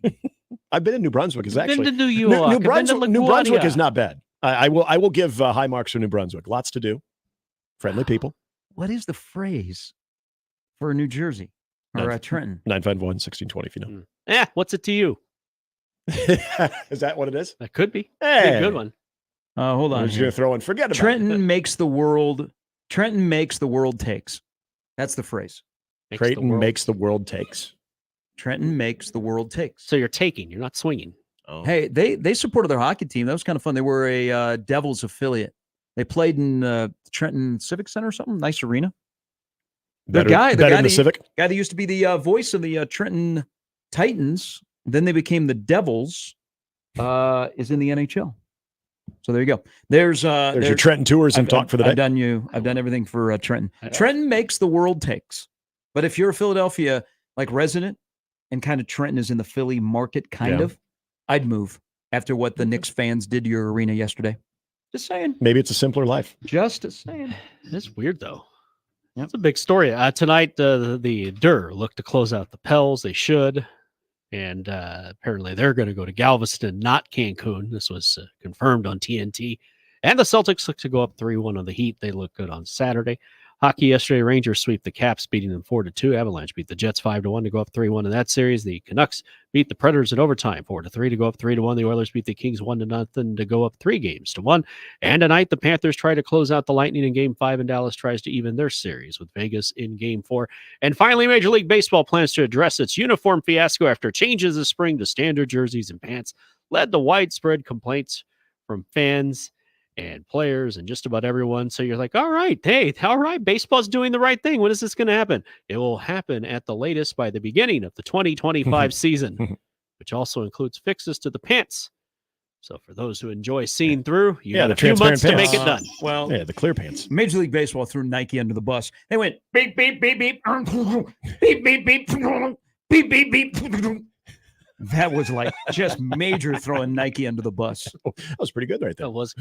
Hey, spent a lot of time at the Greyhound station downtown. Beep, beep, beep, beep, beep. Now, when they were running people guys over. ever driven down by the bus station here in Omaha? A few times, yeah. Have you ever done it at night? I believe I did in San I was Antonio. getting into my car one time near there at night. Yeah. I can imagine. I bet there are stories to be had. Oh, I'm sure. Hey, I've seen Adventures in Babysitting. I think you're holding a cute little puppy or a cat, and it's a giant sewer rat. Yeah, it's a sewer rat. Yep. Thank you, Jimmy. So that low-key guy that plays basketball at Kraton, how you doing? Ryan Kalkbrenner. Named Ryan Kalkbrenner. Gonna have a job here with us. What's up? Want me to come back to Kraton? Oh, I dropped a little St. Louis accent in there. You did. Want me some emos? or a Bellevue accent. Accent. I like Omaha, but you guys don't have Ted's custard.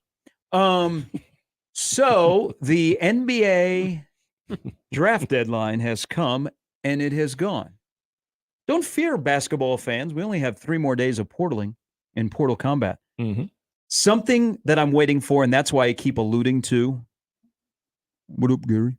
I think that was a fiddler. That was a I thought that's what you were doing. That was a Kalk fiddler. That was a good one. What up, Gary? This summer. Oh, can you imagine? Can you imagine if you mash those two together? What up, Gary? I got a pair of Michigan State basketball shoes for you. So remember last year when Ryan Kalkbrenner went into the NBA draft, he did not announce anything. No. So he's a very keep to himself guy. Everybody wants to know. The NBA will put out a press release this morning on the early entries into the NBA draft. And that's when we will know if Ryan Kalkbrenner has entered the NBA draft while retaining collegiate eligibility. He did not announce last year he was going in. And I think when he announced he was pulling out, it wasn't, I'm back. No. It wasn't a fax. I think it was like a one sentence thing. It's like so on brand for Ryan Kalkbrenner. So certain people know, but they're not talking. You'll find out when the NBA releases their full list, because I imagine there might be a couple of other surprises that are on there. I think that is coming out this morning. Thank you, Gary. Were people... When I'm back, you're back. That was you tall people all have deep voices. One of the no, Cat. Karl Anthony Towns doesn't. What's up? What's up, brother? You sound like Twitch. Yeah. What's up, brother? Got to make a pick this week. We're the 215th pick. What up, brother? Tuesday, but we're doing it on a Saturday. Okay, continue on. Sorry. No. Oh God, it was one of the more popular Twitter accounts. When it comes to Kraton, all things Kraton basketball, I'm talking about just Ryan Kalkbrenner as everyone is waiting, looking at their phone. Don't worry, Kalkbrenner's taking a nap right now, or he's already sleeping and he doesn't feel like he needs to put out anything. So it just gives you an idea of a guy who we're all thinking the silence is cryptic. It's meaningful, but in his head is like, oh, I got to announce something. I got to make this public. What's the big deal? What does everybody care about? Yeah, it'll be a press release today. Again, I think it's this morning. Thank you, Dean. Trenton makes the world takes. Are they good takes or bad takes? I didn't have any problems in Trenton. I mean, depends. Trenton's not for everybody. I mean, Trenton's a tough town. Yeah. I mean, you live in Trenton and you have family in Camden. Where's Bruce from? Where's who? Bruce Springsteen. New Jersey. Yeah, I mean, like nice part? Trenton, New Brunswick, Piscataway. Oh, a nice part. Which part? It wasn't Trenton, was it? The well-to-do part. It wasn't Trenton, was it? No. Okay. I mean, not everybody has to be from Trenton. I'm just saying, you said a nice part, and you wouldn't say Trenton. You're saying Trenton's nice. I didn't have any problems there.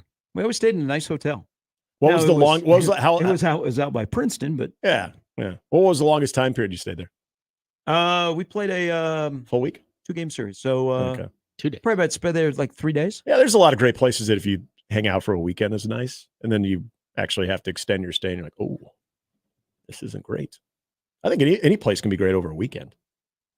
I wouldn't go that far. Yeah. Like where? But well, I mean, some people might have gone to the Bigfoot conference this weekend in Grand Island. That's true. Record setting. Really? They had the most people ever. They moved it to Fauner Park. Yeah. Most people ever were at the Bigfoot conference. I wonder if there's a sighting out near Grand because Island. of me. Yeah. My relationship with Harriet. How's Harriet doing? Don't know. She text you during the spring game? No, probably got her blocked. Said, who dis? I mean, there's some places where, a weekend, like you're stuck. Yeah. Like a snowstorm and you're stuck in one of those towns in Nebraska on I-80. You can't get outside. Sure. I'm talking about you're in the weekend and you actually have the ability to at least experience a couple of things around town. 2 days stretch, you could probably find the best things in 2 days and be like, that wasn't so bad. But then when you run out of things to do, when you're in day 3 or day 4, that's when it really hits you. Oh, Trenton, you can always find things to do. Pop. All right, mornings with Sharp and Handley and Jimmy. 1620 The Zone. Hey, pop goes the baseball. Because it is baseball season and Tickets for Less is the place for you. It is your home for the best selection of seats to go see the Storm Chasers, who will be back next week. Go down to the K and see the Royals, or Target Field, where the Red Hot Twins have won 7 in a row. How about to the north or south side of Chicago, or out to Coors Field? all ballparks around us. And Tickets for Less has the seats for you. Upfront pricing, we sometimes call it transparent. Never any per-ticket fees. That's what they do at Tickets for Less. They are local. They are in our community. They are here to help you with the top-notch customer service, the best selection, the best prices. And more importantly, when you go to ticketsforless.com, you got your order. Maybe we're going to see Zach Bryan over the next couple of days. He was out helping in Elkhorn yesterday with the storm cleanup. Good on him. He's one of the most popular artists going right now. He's downtown for the next 2 nights. You want to go to ticketsforless.com. And when you get to check out, use my promo code THEZONE. All one word. Squeeze it together. THEZONE for additional savings. Best seats, best prices, best customer service, never per ticket fees. Ticketsforless.com is your place to go. And don't ever forget about using, when you get to check out, my promo code, THEZONE. Gary Sharp, Nick Handley, and Jimmy Chavez. Mornings with Sharp and Handley. Weekdays 6 to 10. On 1620 The Zone and 1620thezone.com. Previously on Unsportsmanlike Conduct. I cannot believe you didn't want to watch Hook. What a classic I've never movie. seen Hook either. Yeah, but Nick, you're 5. John was alive in the mid-90s. I didn't see every single movie. You didn't see anything. You're a big dumb idiot. I'm working at the gas station again, watching the 94 Orange Bowl. Watch some damn movies, John. I've seen listen to Nirvana. Hell yeah. Unsportsmanlike Conduct with John Bishop and Josh Peterson. Weekdays 2 to 6 on 1620 The Zone. Your Omaha area forecast from the Godfather's Pizza Weather Center and KETV News Watch 7 on 1620 The Zone. Quiet weather to start the week. Monday, expect partly sunny skies in the morning, becoming sunny in the afternoon. A little breezy at times with west wind gusting up to 20 miles per hour at times. Highs in the mid to upper 60s. I'm meteorologist Sean Everson from KETV News Watch 7. 1620 The Zone. Traffic. From the Pyramid Roofing Time-Saving Traffic Center, still a quiet morning in the Omaha Metro with no accidents or delays to report. A couple road closures you want to keep in mind throughout the week. Highway 275 between Dodge and Center is closed. Also, Nebraska Highway 31 is closed between Ford and State. Both are closed due to the storm damage from Friday's storms. One more thing to keep in mind is that northbound 72nd between F and I-80 is still closed due to bridge work. So if you want to get on the interstate, you'll have to take the detour through either 84th or 60th.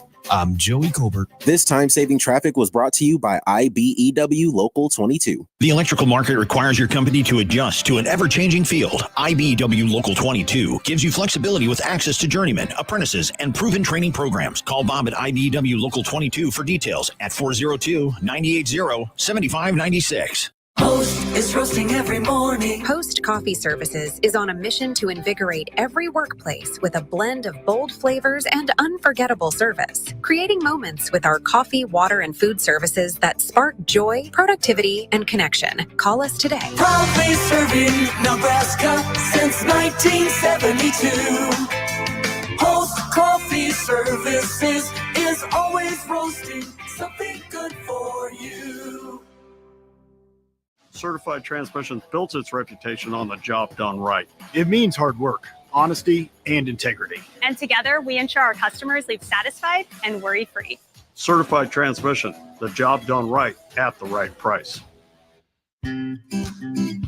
Right now, and for a very limited time, get a free $500 quarter-carat oval natural diamond pendant valued at $500 for free with a purchase of $500 or more at Greenberg's Jewelers. Or receive a set of half-carat total weight diamond studs valued at $1,000 absolutely free when you buy $1,000 or more in gorgeous Greenberg's jewelry. It's a real buy one, get one free opportunity during Greenberg's Jewelers' Celebrating Love Spring event. Get mom that special Mother's Day gift. Or maybe you have an anniversary, special birthday, or a graduation coming up. You can give 2 pieces of jewelry or keep the free earrings or pendant for yourself. Greenberg's won't tell.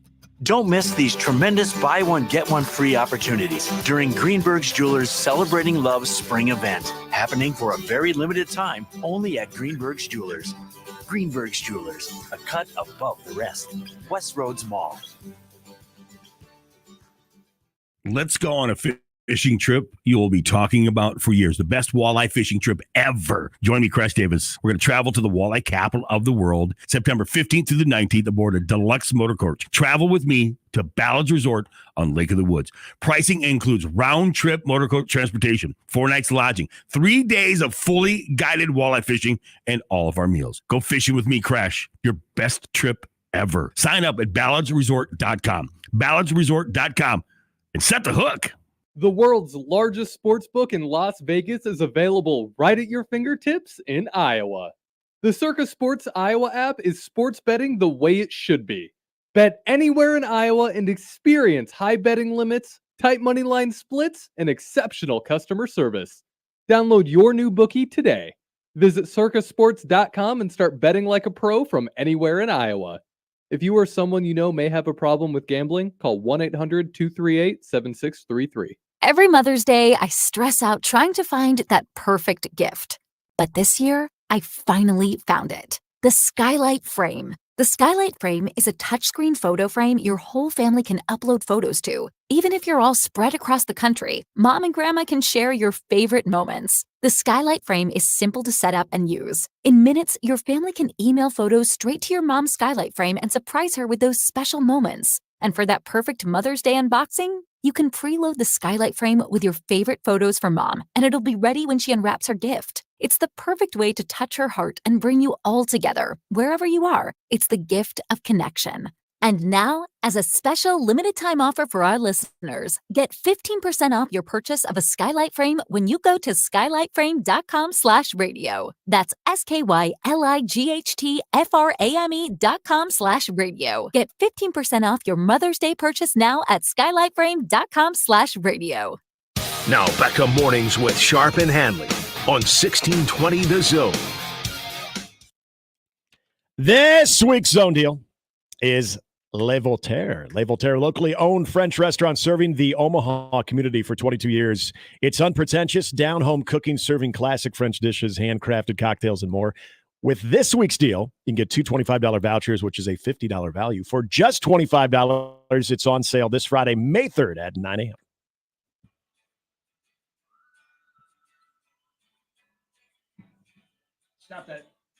Stop that for one moment. All right, this is the song of the summer, by the way. I got to make sure this is a clean version. Okay.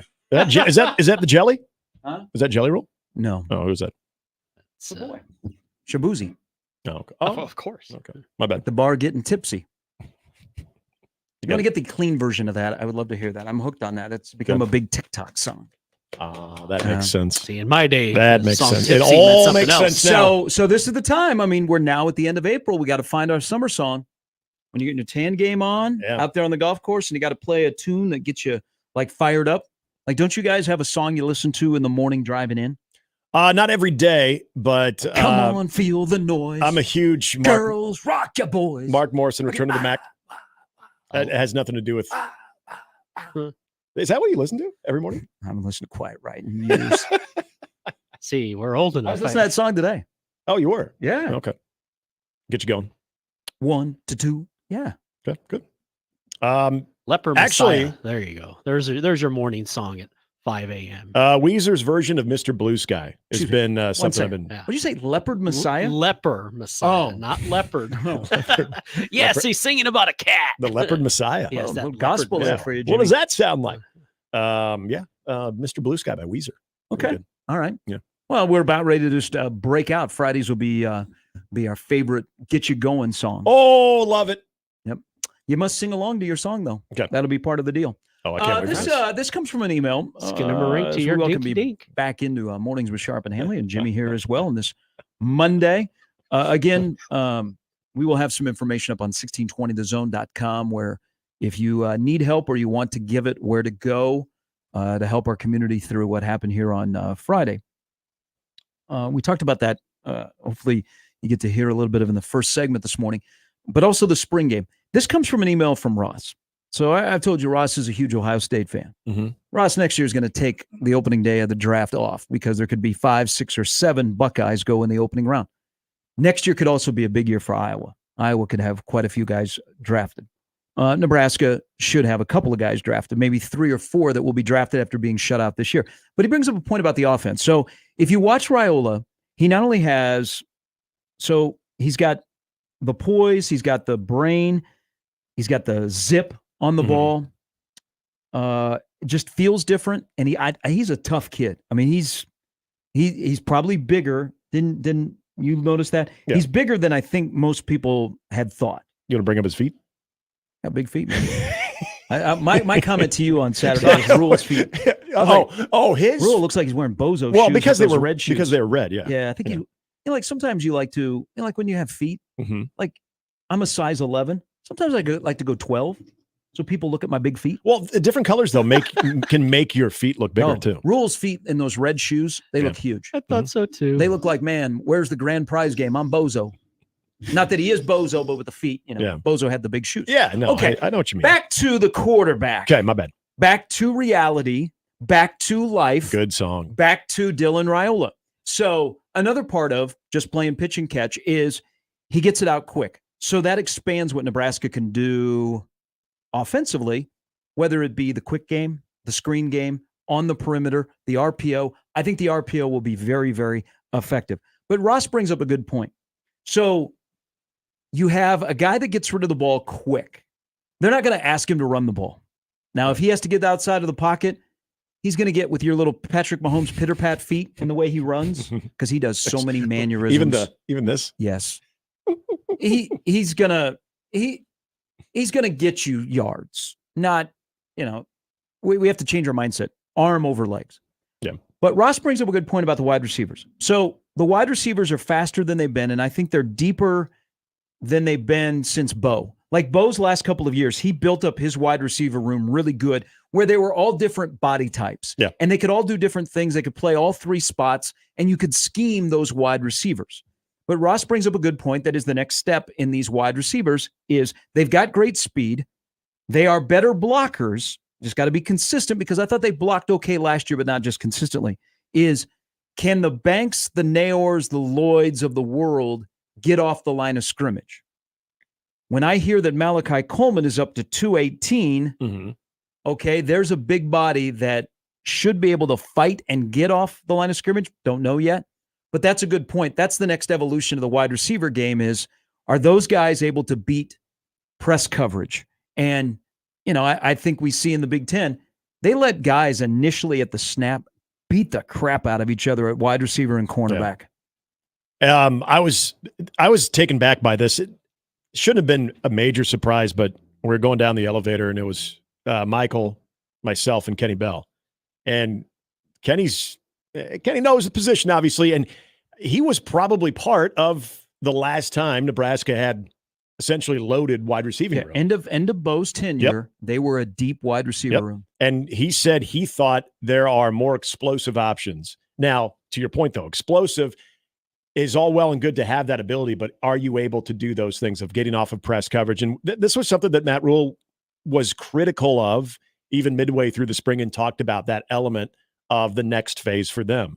But hearing a guy who played the position, who is in tune to what is going on with that group right now currently, to hear that was very encouraging. To hear that there are probably more explosive options with this group than what they had on what we knew was the deepest that they'd been.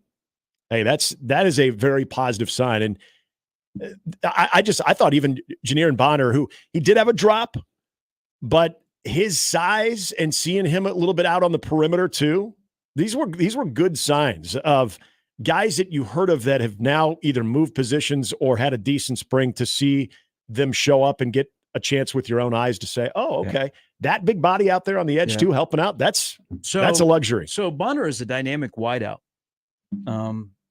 See, they're all built differently. So you can scheme them, and there's a couple of guys that can play a variety of roles.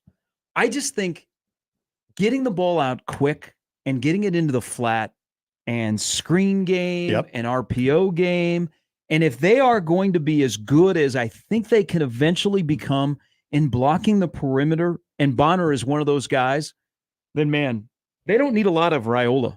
They just need to get the ball out quick, okay? And he, as you noticed, he throws a ball that's very catchable. The thing that I remember Fedoni saying last year with Harburg is Harburg threw a ball that rose.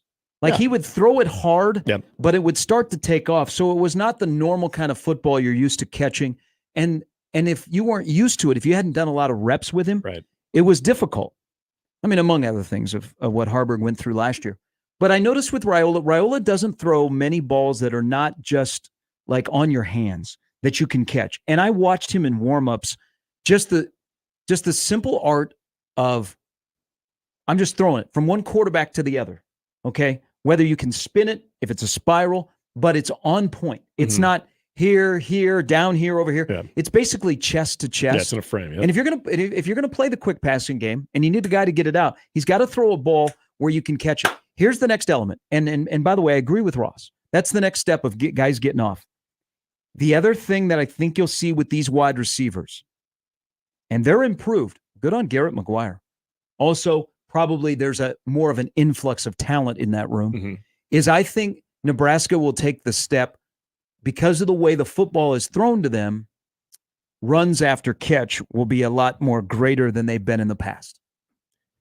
That was, okay, now this is where I have to remind myself who was active and who wasn't active on Saturday. But that element right there stood out a lot to me. Watching Naor, watching Banks, this is where, and now I go back to what Kenny Bell said about having more players, having more people in that room that have more explosive ability, is you watch, and this starts with that accuracy and getting those receivers in stride, but underneath routes where you're able to clear out, you're able to get a guy the ball in space, you're leading him, and then he's turning it upfield. Naor, man, he glides. And that was cool to see Jamal Banks that has that type of ability as well. I think the one guy that everybody should be very excited about, and really his confidence afterwards, and a lot of us saw it on the kickoff too, but Ja'Cory Barney, and I'm not telling you anything you didn't know. You've been singing his praises from day one. I think people got a chance to see what he could potentially do too, and having that big play making ability, getting upfield. Those guys getting the ball in space, and you're right, yards after contact, whether it's being able to have that initial shedding of the tackle or just being able to have the burst to get around and leave a guy hanging in air. It seems more evident. Now, this is where you have to remember, because I know people are like, come on, let's pump the brakes a little bit. Yeah, I get it. You know, you don't have Marquise Buford. You don't have certain players that are tracking some of these guys down where maybe it looks a little bit different, but you can see that speed. You can see that ability to get around defenders and turn it upfield into 10 or 15 more yards. You combined an improved wide receiver room with a quarterback that can make all the throws. I will tell you another area where I think Nebraska can do some damage on this offense in the passing game is crossing routes. They ran a lot of them on Saturday, but it takes a touch of the football to complete a crossing route because you've got to throw it where they catch it in stride. And so once they catch it, they turn the corner. And if you have touch on the football and you're able to make that little toss, now you're under duress and you think, well, it's only like 6 yards away in front of me, but you got to lead the guy. Man, if you can do that, there's just, when you have a quarterback that has the skill set of Raiola, it opens up elements on different levels of what you can do offensively. And welcome back to screen game. I think Nebraska is, you're going to probably see some guys that are probably a little bit faster foot speed on the offensive line than we've seen, because Nebraska has essentially given up on the screen game over the last few years.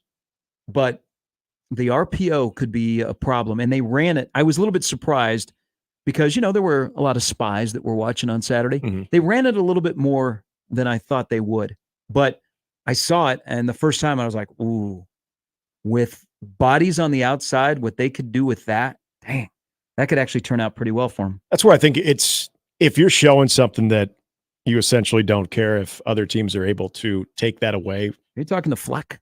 Yep. That you can actually say, spies like us. It's fine. 60K that were there. Oh, it's a great movie. Great movie. That is a very underrated Dan Aykroyd and Chevy Chase movie. That you can get that type of look, but still say, we don't care if you see it, because we know this is going to be a strength. Try and stop it, because we're not even at full strength at that position of what we can throw out there. And this is This is essentially watching that part of their game, knowing that you have a quarterback that can make those proper decisions because of what he has both physically and mentally, but also having receivers that are able to turn things up like that. The other part, I wanted to mention this because I get it. It was not the highest stress level that any of those quarterbacks are going to be in. But do we talk enough about Dylan's pre-snap command of getting in between plays when they're wanting to go quick? And I kind of joked about having the Patrick Mahomes, he's setting everyone up. That's a true freshman. He looked completely in control of getting in and out of certain formations and personnel and what they're trying to get in, never to the point that he was looking at the sideline of, what are we doing? And we're talking the 15th practice of that. And I know things were a little bit more basic, a little bit more vanilla, but again, this is an 18-year-old guy that looked like he'd been playing in this system for many years. Do you think, though, they've had 15 practices of in-helmet communication? Yes.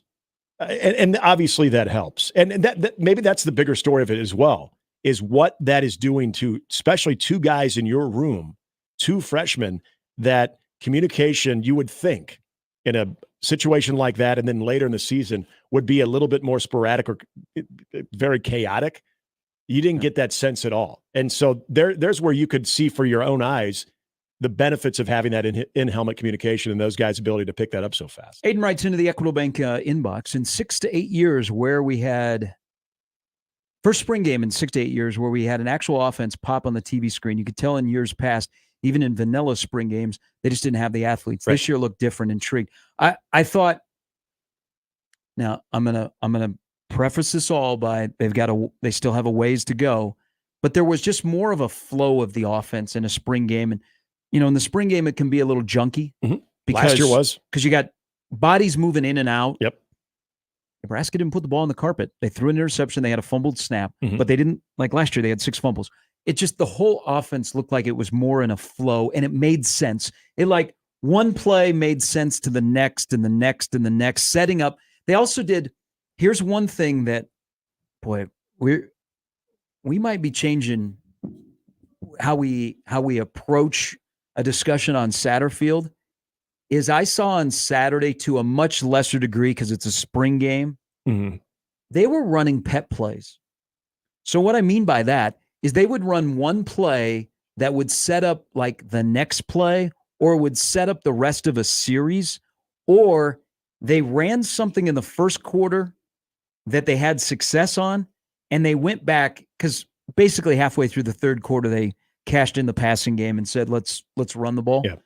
They ran something in the first quarter, and then they had success with it, and a different quarterback, I think it was Harburg, Raiola completed a pass. It was a very simple pass, but they ran the same exact play in the third quarter with Harburg, and it had the same success. So I saw that they had a flow where they had pet plays, like complementary plays where one play set up another, Mm-hmm. or if they had something that was good, they went back to it later in the game. And that's, again, part of an element when things flow offensively, and you can open up some things in the passing game. And trust me, they're confident in their running game. You all may not be confident in the running game, but I think they're confident in their running game, how it will set up and vibe with their passing game.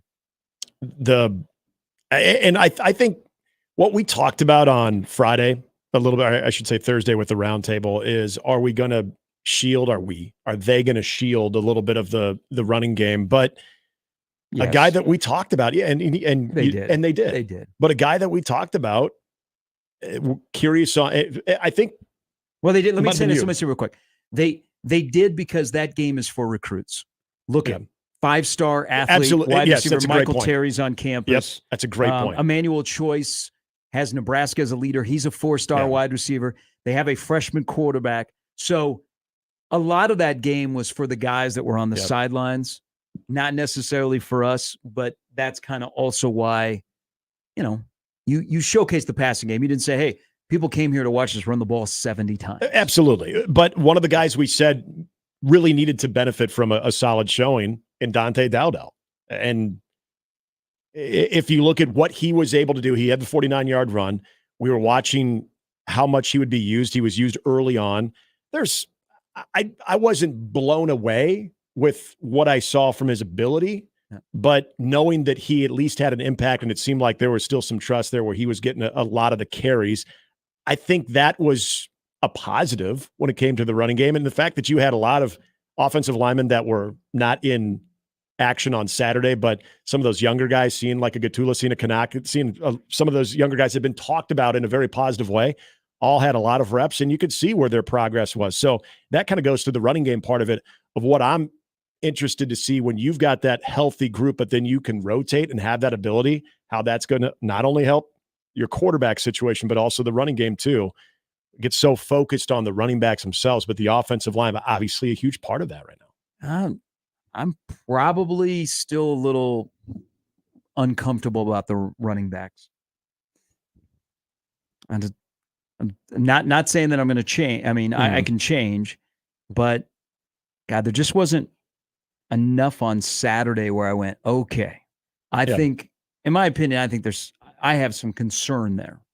One, about reliability and everybody being able to make all the runs. So it was nice to see Dowdell because he had not had a great spring do what he did, but it didn't all of a sudden change my opinion. They go, oh boy, now I don't know. They've got to have a good summer, and then they've got to have a good start to camp and a plan for them to have success out of that room. All right, 58 past the hour. Jacob Bigelow, Amy Just coming up in about an hour right here on Mornings with Sharp and Handley and Jimmy on 1620 The Zone. You know what time of the year it is. It's wedding season. It's graduation. And you know what? Wedding season. That's right. Not rabbit season, wedding season. And the place to go is Well Suited at Lindley Clothing. Now, they know how important your wedding day is. Okay, so you and your groomsmen, you got to own your suits or tuxedos because you know what? You're going viral. You're going to be on TikTok, and you got to look good. The lasting investment in the special day. Well Suited at Lindley Clothing. They have a dozen of the latest styles and colors of suits, shirts, ties. They can have the perfect ensemble to match your wedding theme. The colors to suit the wedding party, classic black to pearl gray to deep navy. Plus, they've got professional tailoring services right there on site. Visit Well Suited at Lindley. It's right there. They're right next door to each other. You know about Lindley Clothing. Well Suited is coming in as well. So find the perfect wedding attire at Well Suited at Lindley Clothing. It's located 132nd and Dodge in the Linden Market. More with Gary and Nick after this on 1620 The Zone. Now live on Twitch, YouTube, and 1620thezone.com. When it comes to concrete repair, Everlevel has some serious game. Coach Greg McDermott here to coach you on why you should choose Everlevel Concrete Repair. They've got the fundamentals to fix your cracked and uneven concrete, and their products will give you the best defense against future damage. It's a fraction of the price compared to replacement, and their solutions come with a long-term transferable warranty. Working with Everlevel is a slam dunk. Call Everlevel Concrete Repair today for your free inspection. At Turco, Chef Dave blends the distinctive food of Northern Italy with the melting pot of American cuisine to bring a unique fusion of style and flavors to West Omaha. From fresh pastas handcrafted daily to house-dry aged steaks, focaccia bread baked daily. Turco is perfect for date night or any night. Turco features crafted unique cocktails, an extensive Italian and American wine list, and a robust happy hour Tuesday through Sundays. Turco, located at 192nd and Q and CIRCOOmaha.com.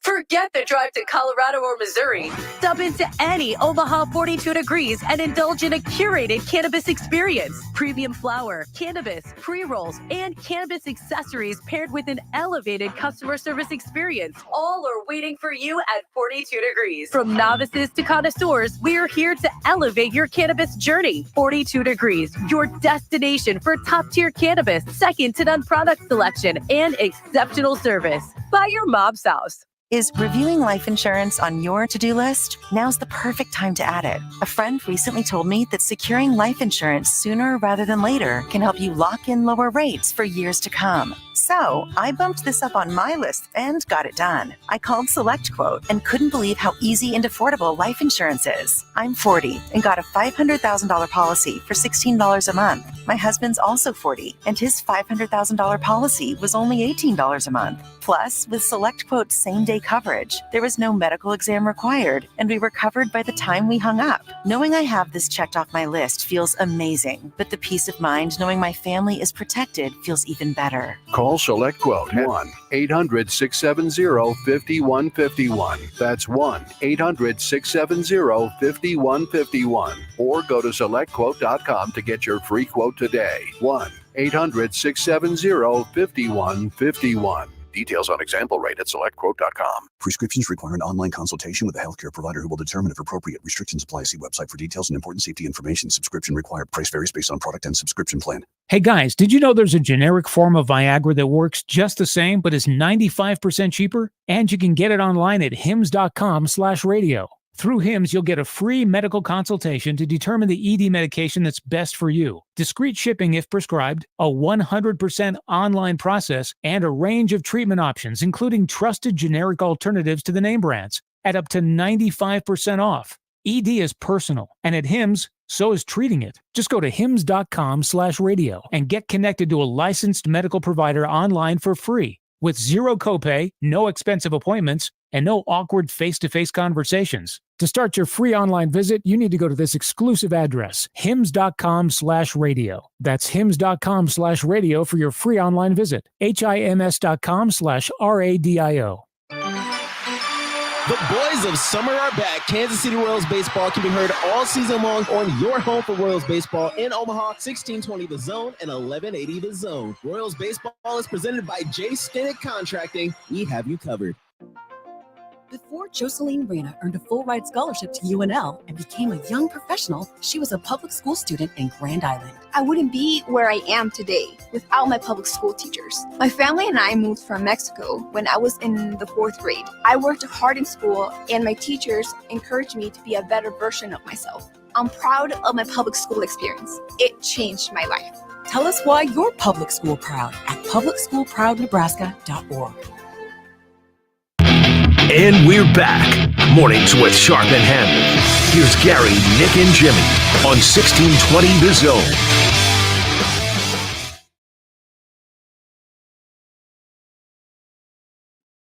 Hey, we'll talk some baseball here in the next segment. Blue, red, and black Nebraska. I do want to mention softball pretty good. Omaha softball with Cam Meyer doing Cam Meyer things. They shut out another opponent. They got a huge series Friday and Saturday at Connie Clausen. They take on South Dakota State. The Jackrabbits are first in the Summer League. Bitter rivalry. The best PA guy on Friday will be there. Who's that? They're not going to let me do some of the things I do at baseball. Oh, come on. You can at least give the temperature and make reference to Fargo. Mike's team, that's a huge series. And then also, shout out to Kraton softball. Year number 2, brand new coach. They've, they struggled in softball for a while. They've qualified for the Big East tournament, and for the first time in 14 years, Kraton softball has won more than 30 games. So good to them. That is good. Also, it's a big one against Omaha last week. Iowa JD worked the plate yesterday in the DePaul game. Yeah. Didn't screw them. Good. Good on him. Yeah. Because Iowa JD hates Kraton, but yet they keep giving him Kraton games. It's unbelievable. Yep. Can you ever imagine if they gave him an Iowa game? Oh. We'd have to call him in. We'd have to report that. That just couldn't do that. Give Nebraska some credit. I know this has been not the season that they envisioned with the injury right out of the gate to Jordy Ball, but that's a group that's been just grinding. 27-21. Again, not the record, not the spot they wanted to be in, but they're in the middle of the pack in the Big Ten standings. It was looking really bad for a very long time. So they're hovering along. I'm just going to leave you with this as we close the books on this hour. Ed writes into the Equitable Bank inbox. He goes, so how about that kicking? Mm-hmm. So I ask you, so how about that kicking? Oh, wasn't great.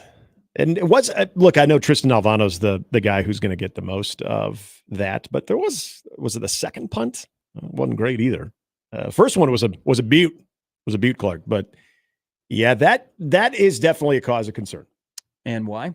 Because the accuracy, which it sounded like by all indications, Tristan Alvano's had a good camp, has had a good spring, but for whatever reason, and with those settings, it did not look good on Saturday. That this is a part when it comes to the special teams portion, that third phase, if that is a weak link, and we always expect Nebraska to be in close games, that is something that you'd like to feel a little bit better. Maybe having that out of 3 or 4 attempts, you'd like to see that number reversed where you're 3 of 4 or 4 of 5 as opposed to just 1 there. I lay my head down on the pillow at night dreaming of Drew Brown being automatic from under 40 yards. Mm-hmm. I would love that. Now, I'm no kicking expert except for when I had super toe, and I may have the longest field goal in the history of super toe, but I'm not here to tell you that I know everything about kicking, and I trust Tristan Alvano. I've seen him in high school make big kicks. Right. And Buschini and Alvano are going to be your punter, place kicker, respectively, when the season starts, but that doesn't mean they don't have room to grow and to fix things. Mm-hmm. I wonder if Tristan's is mental because, boy, when he is missing, boy, he is missing by a lot. I got to think it's mental because anything technical, I think they would fix. And he's a pretty good technical kicker, and they maybe tweaked some things last year. But that is something that has to be addressed during the summer. And until you get some consistency, it's going to be a worry. And I think it's a fair worry. And wonder, man, Ed Foley, does anybody else have a bigger next 4 months before UTEP than Ed Foley? Yeah. To get things right? No, because that was the one area that, it's a mixed bag because you see some of the successful returns from the return game. That was great. But again, if you're talking about at what full speed were you going, I know that was something that they'd switched that morning where they said they were going to go live there. But the kicking part of it, I mean, you're right. It's been an issue for years ago, and back before Tristan Alvano. Inconsistency. I just want some consistency under 40 yards. Yeah, exactly. Okay? So that means you get to the 20. You're not able to get further into the red zone. You got to kick a 37-yard field goal. That's automatic. Just under 40 yards. I'm just looking for some consistency. Yep, 100%. And especially when your motto is chasing 3. Yeah, you got to go all the way back to the COVID year. Connor Cope was drilling it through the uprights with nobody in the stands. That was it. And then people came in the stands. And people showed up, and it got really bad. Okay. Super toe, it's just banging them on top of the head. Sometimes having a great toe, it's between the ears. It's mornings with Sharp and Handley. 1620, The Zone. Hey, good looking. The road to the NBA Finals has been looking good for some. Not so much for the Pels and the Suns, but if you're the T-Wolves or you happen to be the Knicks, that run looks really good. And new customers on FanDuel right now, you can get on your own playoff run. You could be up 3-1, and all it takes to get on your own playoff run is $150. That's right. All you can do is place a $5 bet, and you'll get $150 in bonus bets, win or lose, to use during the NBA playoffs. Get after those over-under spreads. First basket scores. You can even get into futures with the championship game, the NBA Finals. I got Celtics Heat tonight, where Boston is a big road favorite at laying 10.5. And also the Pels Thunder, as Gary mentioned, OKC looking to wrap up the series. They are a 4.5-point favorite. And Denver looking to close out the Lakers. They are a 7.5-point home favorite. All the ways you can get in the action. There's no better place to bet on the playoff action than America's #1 sportsbook. Go to FanDuel.com. Use the promo code ZONE to get started. That's FanDuel.com/zone. FanDuel, official sports betting partner of the NBA. 21 plus and present in Iowa. First online real money wager only. $10 first deposit required. Bonus issued as non-withdrawable. Bonus bets that expires 7 days after receipt. Gambling problem? Call 1-800-BETS-OFF. Mornings with Sharp and Handley returns in minutes on 1620 The Zone. Live from the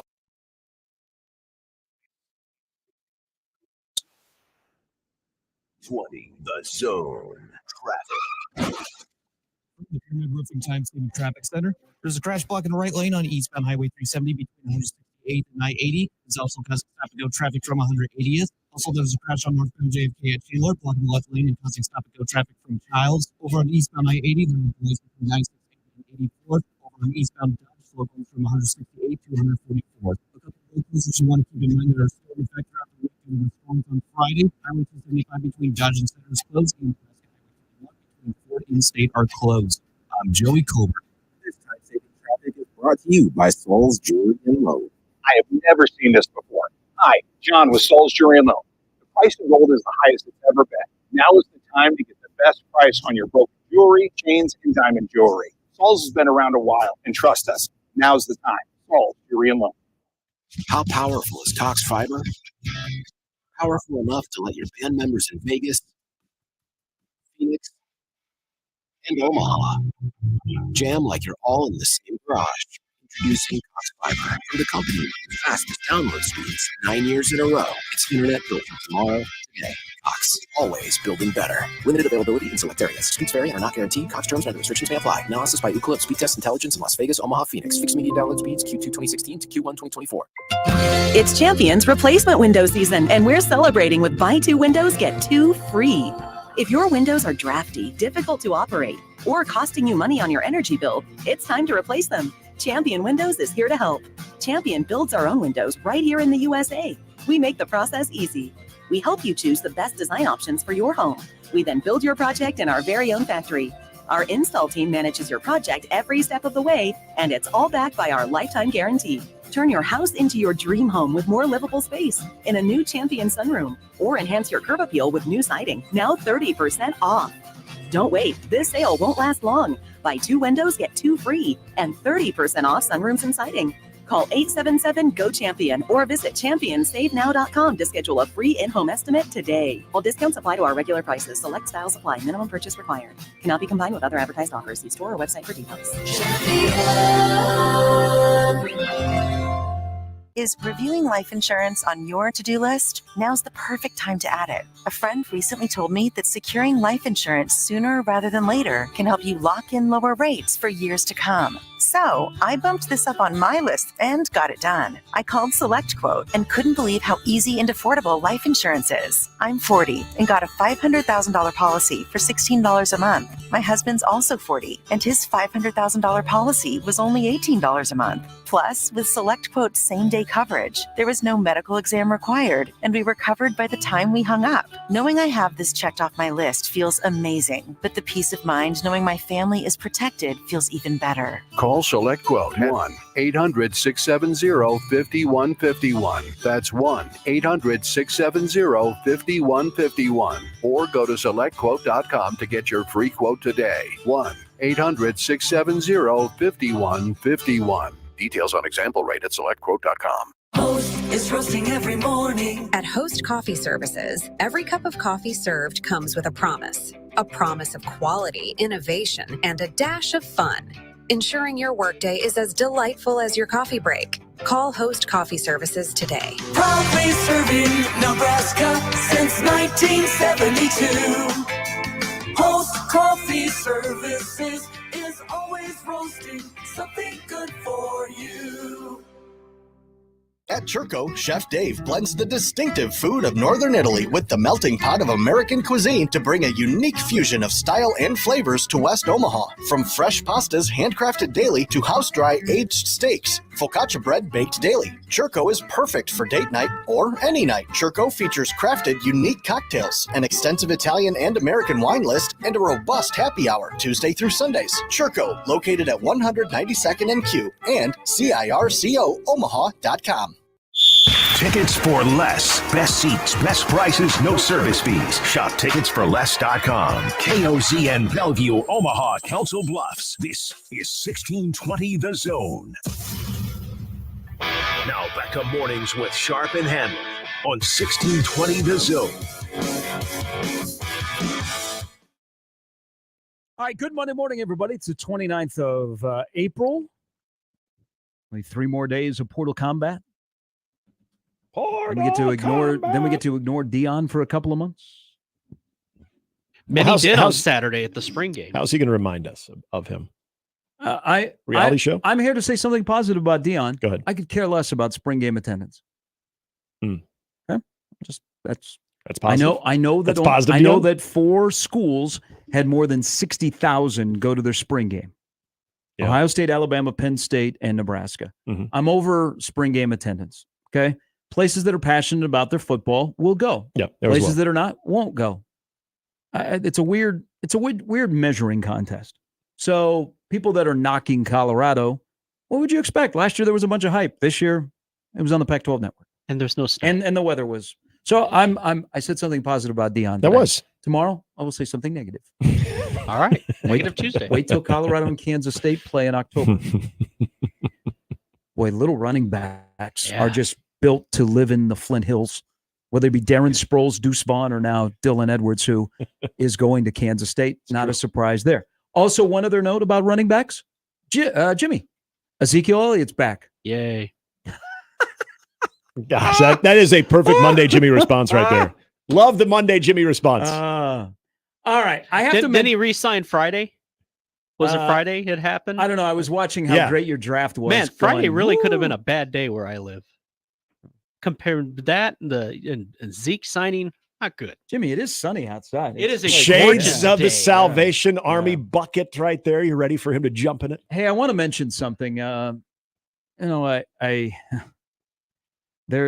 a phrase that is being used that I love: generosity beyond capacity.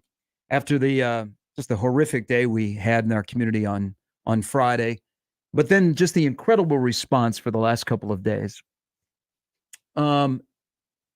And either you were impacted, somebody that was impacted. I mean, heck, let's be honest. We're all going to be impacted because we're all in this together. But I want to bring something up, and I want to point something out, and they don't want the attention, but I'm going to give it to them. Our men and women that are in law enforcement in this town, they know this guy because he is a deputy sheriff. Everybody knows Dave Volanek. Yeah. So Dave Volanek has been blessed with a huge, huge heart. Man, one of the most compassionate guys you'll find. He also has been blessed with a hell of a pair of lungs. Yes. And he is the go-to national anthem singer for Omaha sporting events. Omaha hockey is where you see him the most. Okay. But he is a UNO dad. He is a UNO alum. And he sings the anthem. Heck, at baseball, when we don't have an anthem singer, it's Dave up on the screen singing the anthem. Yeah. He's one of the nicest guys. He loves this community. Mm-hmm. He loves UNO, and people love him. I mean, it's not just Omaha. He sings elsewhere. I believe that he graduated from Kraton Prep, so he'll go over to Kraton Prep and sing the national anthem once in a while. Unfortunately, Dave and his wife, they lost their home on Friday. Now, they also had a dog that went missing. One of the stories that is really heartwarming is their dog came back on Saturday. I think it was Saturday or it was late Friday, but their house is destroyed and they're thinking, where is our dog? Their dog has come back. And they'll rebuild. And Dave has such a huge support system. I want to point this out. The Omaha hockey family is pretty damn good. The Omaha hockey team went to Dave's house yesterday and unsolicited, on their own, they got together. They went to Dave's house to help him pick up the pieces. And they don't want attention. They didn't take a social media team with them. They just went and did it. Good Coach Gabinet and everybody else in the Omaha hockey program for supporting one of your own. You and I know Dave really well, and it's awful. But, man, when you have a support system like that, you can't help but trudge along and start the rebuild and know that there are so many people that you have impacted that care about you. And I thought that's one of the many, and there's going to be more stories like that come out, but I wanted to point that out. So good on Coach Gabinet and his hockey program that they went unsolicited, no pictures. They just went to Dave's house to try and help him pick up the pieces yesterday. Good on you. Yeah. And then we're here for Dave and everybody else. But that's one name that people might recognize. Yeah. And even if you don't recognize the name, you'd recognize the voice. You know the voice, and as D-Pick in the stream points out, he knows how to mess with the Nodak fans during the anthem. When they want to say Sue, he carries the note longer. Yeah, he's I the noticed man. that when we went. And two things. You're absolutely right. I think that's a true testament to the type of person Dave is, that not even blinking an eye, you get that type of response from some of the student athletes that you have a chance to impact when it comes to their game day experience. But also, this is something that I anticipate we will see in the coming days and weeks. I mentioned this with Crash on Saturday as he was asking about the spring game and how that can provide a little bit of a distraction, a much needed distraction that day. And I saw, Matt Rule brought the T-shirt up during the post-game presser. Yeah, they did that during the flood too. I think right, raised like 75,000. And remember, they had the tunnel walk that was a special tribute to all of the help that was taking place and all the first responders and all the people who lost so much. I think that the conversation we're having today, we're talking about Dylan Raiola. We're talking about certain student athletes and how they looked in the spring game and how they're going to perform in 2024. What we sometimes forget, and what I think also makes this state with all of its institutions, and I'm not talking about just the Division I, I'm talking about your Wayne States, your Shadrons, your Nebraska Wesleyans, your Midlands, all of the schools. You've got some great coaches in knowing how special this community is and how people, whether we're talking about Fremont, whether we're talking about Elkhorn, whether we're talking about Omaha, Lincoln, every place throughout the state, that when something like this happens, that not only the community gets involved, but people who probably don't even live or live more than 7 months in the city or in the state they feel it as they're obligated to do the things like the UNO hockey team did. And I think it's very important what you bring up there too. There was no social media post about this. There was no social media team to say, hey, look at what great kids we have. They don't, that is not even close to the top of their mind right now. It's one of ours is hurt, someone who contributes to our success in our experience. We're going to help them out too. There are so many great student athletes. I wouldn't be shocked to see Kraton student athletes, Omaha student athletes continuing to do that, Nebraska student athletes, knowing these coaches and knowing, yes, they're competitors. They want to win every game they can, but how serious they take it, knowing that they're leading a group of young men and women to be able to do the right thing, that regardless if they go sign a professional contract, that they leave this place as better people. These are those moments that I don't want to say we expected out of them, because you never want to do that, but this is nothing would shock me if you start seeing folks from Lincoln, folks from Shadron throughout the state helping the cause here in the Omaha and the Minden, Iowa, and in Blair and everywhere that's been impacted by the tornadoes. Yeah, if you need help or you want to give it, reach out to me. I got places where you can go, and we'll take care of you here through our forum that we have. When we come back, we're going to talk about the most confusing team in college baseball, who lost a series against Georgetown this weekend. Not lost a series, lost 2 games. Georgetown had to get on a plane after the rain yesterday. And I bet Bishop was having fun. I bet Bishop was loving that. Game was going to start at 11. Yeah. They started like at 4:15? Yep. Just to finish up a game and then not be able to play and finish out the series because you're up against the curfew. I didn't text him because he was busy. I bet he had the greatest day of his life yesterday at the Chuck. Kraton baseball didn't. Nebraska baseball won a series. Omaha won a series. Why is Kraton so confusing? And they, by the way, play Nebraska tomorrow night. We're back with more after this at 1620 The Zone. Hey, sometimes you're confused. It's not because that guy that's coming out of the bullpen is not throwing strikes. Sometimes you're confused because all of a sudden you don't have any energy. Okay? They're not interested in your spouse. Boy, does she look good. And you're like, eh. Well, there's a lot of things that are piling up in your life. You got a little body fat that is taken over, and you're like, what is going on? Sharpie, tell me what's going on. Well, I'm not a doctor. I don't even play one on the radio, but I can help you find out if you have low testosterone. My good friends over at Mentality, right here in town, they have been helping men throughout the community for many, many years with their FDA-approved testosterone treatment. They got the board-certified physicians who work with most insurance companies to figure out the symptoms of low T and then how to get it taken care of. Local healthcare facility, they will help you, men, feel and perform at your very best. So if you have some symptoms and you're wondering, what's going on? Just schedule an appointment with Mentality, where you are a name, not a number. Personal treatment, physical consultation. They'll show you everything. And then if you have low T, they will show you what they can do to get you on the right track to being the best for everybody in your life, including, most importantly, yourself. Go to the website for more information. It's lowtusa.com. It is Mentality. Gary Sharp, Nick Handley, and Jimmy Chavez. Mornings with Sharp and Handley. Weekdays 6 to 10. On 1620 The Zone and 1620thezone.com.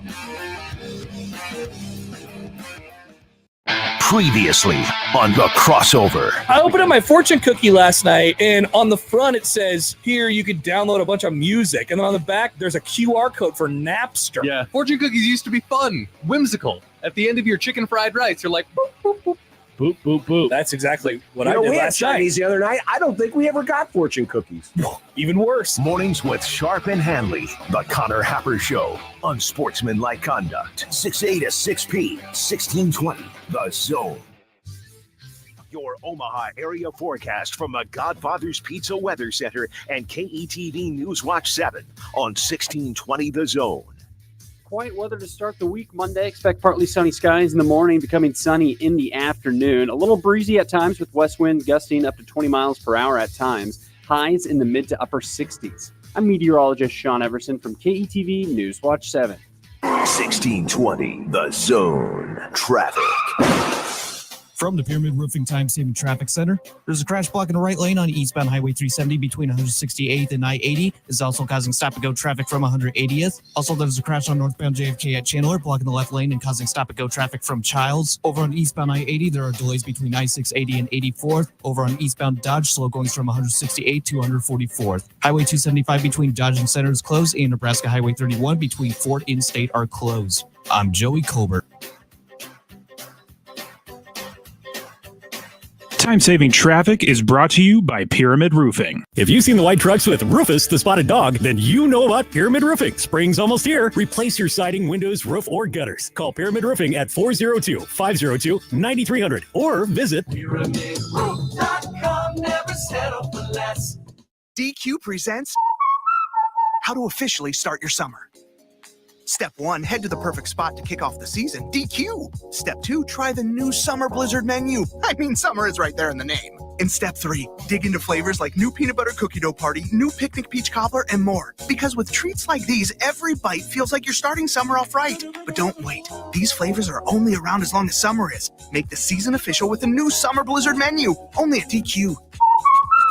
Happy tastes good. Welcome to this episode of RV Ready, brought to you by Leach Camper Sales in Council Bluffs. Rhodey? I'm going to Leach Camper Sales open house this Saturday, May 4th. There's stoic hot dogs, prize drawings, clowns, and face painting. Don't forget. The coffee's always on. Hop into the driver's seat of a new Ford truck or SUV now at Baxter Ford. Choose from hundreds of new Ford F-150s, F-150 Lightnings, F-250s, and F-350s. Baxter Ford has over 250 new SUV models available, including Bronco, Bronco Sport, Escape, Edge, Explorer, Expedition, and more. Plus, all our vehicles come with fair, transparent pricing and no dealer fees. So you only pay for the vehicle, not the paperwork. Get started at BaxterFord.com. Spring has arrived and Lanahan has everything you need to revitalize your landscape. Color perennials, shrubs, flowers, and fresh dug trees, all grown right here in Nebraska. Lanahan Nurseries, your homegrown headquarters since 1974. Think spring, think Lanahan's Garden Center. We offer the area's most complete selection of landscape supplies and high-quality plant material for your projects. We're your one-stop shop and homegrown headquarters. Rooted in quality, unmatched value. Lanahan Nurseries, 192nd and Center. This is the sound of a racing heart. It's beating a little faster because it belongs to a young child. But this child isn't in the middle of a close soccer game or playing with her puppy in the yard. Her heart is racing because she's just been told she has to move foster homes again. Change a child's story. There's a child waiting for a volunteer like you. Contact NebraskaCasa.org. Paid for by Nebraska Casa. Now back to Mornings with Sharp and Handley on 1620 The Zone.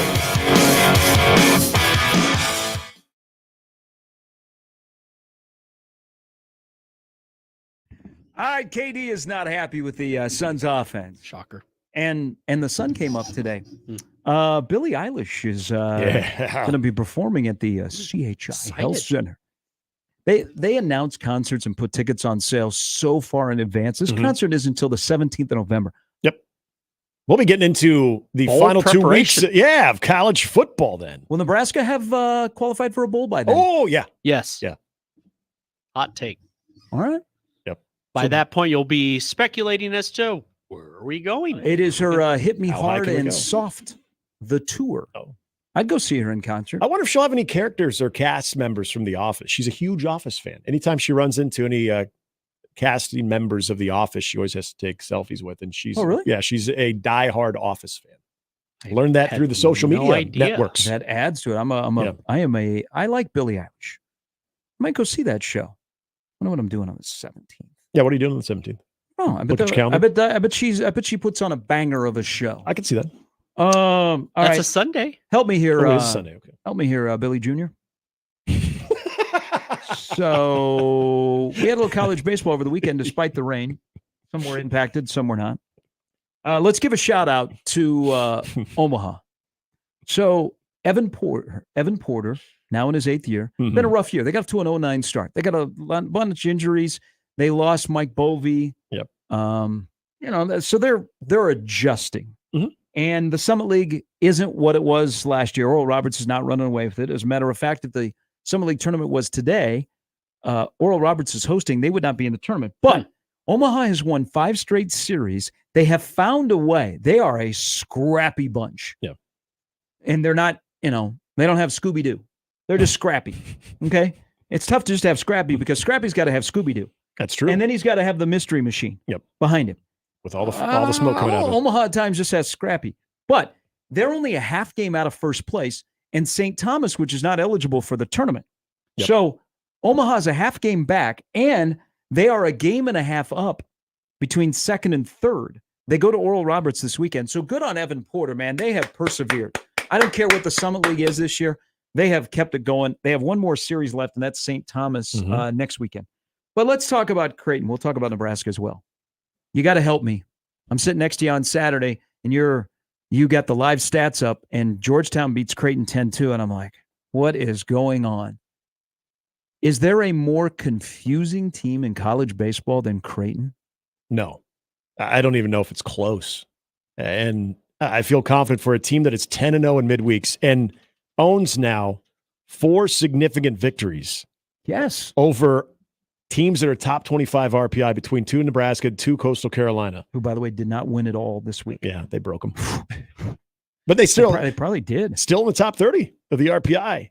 And you watch, it's hard not to watch what's also going on in Lincoln, where they can't win a midweek game, but they win the weekend games and not have a hint of envy, even though you've taken 2 games, you've taken the series and a chance to sweep tomorrow, because it's now that part of the season where it comes down to, okay, cool, what you did on the weekdays, but you got to take care of business on the weekend.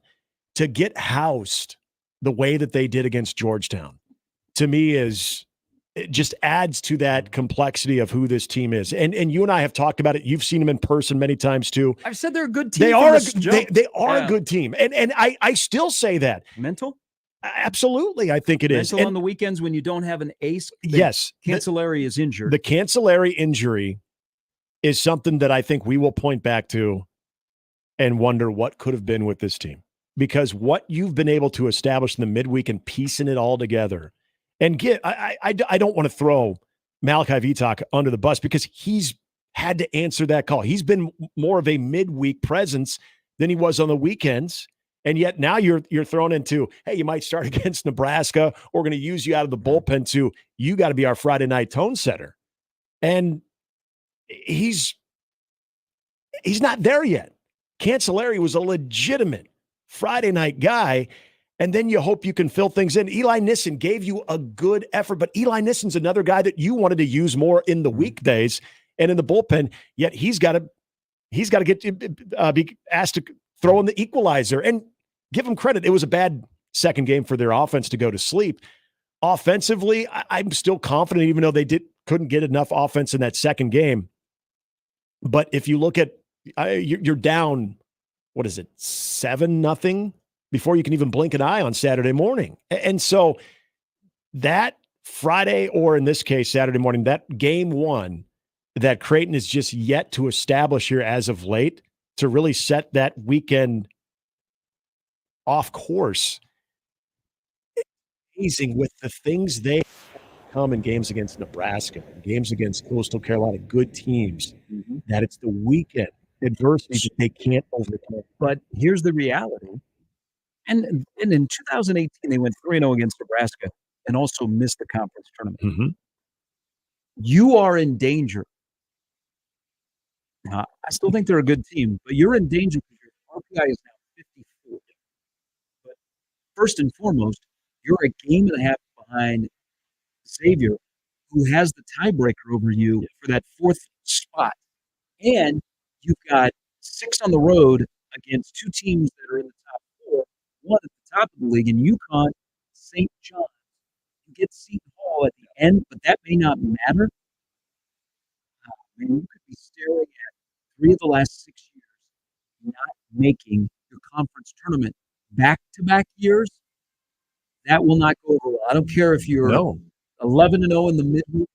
That will not go over well, and that's not acceptable. I can't figure them out at all. I can't either.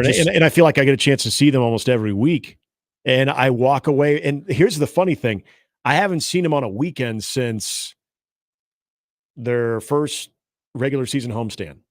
I've only seen them on the weekdays. So I've seen the best version of Kraton over the last 2 months now. And then when I watch and follow what happens on the weekend, I'm perplexed because even with very shaky weekend rotation and starting pitching, I feel like their offense should be able to overcome some of those obstacles. And it's amazing. 5 runs this weekend against Georgetown? Yeah. It's amazing how that carries over into the dugout, into the batter's box on the weekends, but it doesn't seem to have that impact on the weekdays against legitimate competition. So it has to be mental. Right? I agree. Yeah. I totally agree with that. Mental on the weekend. Maybe the wrong button is being pushed because they'll play tomorrow night and they'll look different than they looked on Saturday and Sunday. Yeah, and we've come to expect that. And the other part about where they are in the Big East, you now have lost the ability to control your own destiny, to just get to the tournament. We've talked about everything you've done on the weekday can be such a boost for you as long as you make the tournament. And now I think it's more likely than not that they don't make the Big East tournament right now, given the schedule they have in front of them.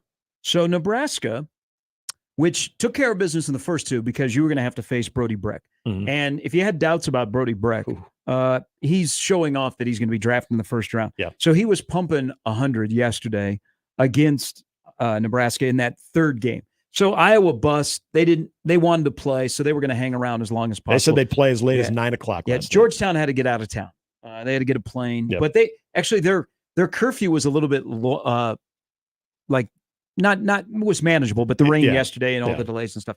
But so Nebraska they got the first 2 games, and they won a game where Sears wasn't very good on Friday night, which is encouraging. Yep.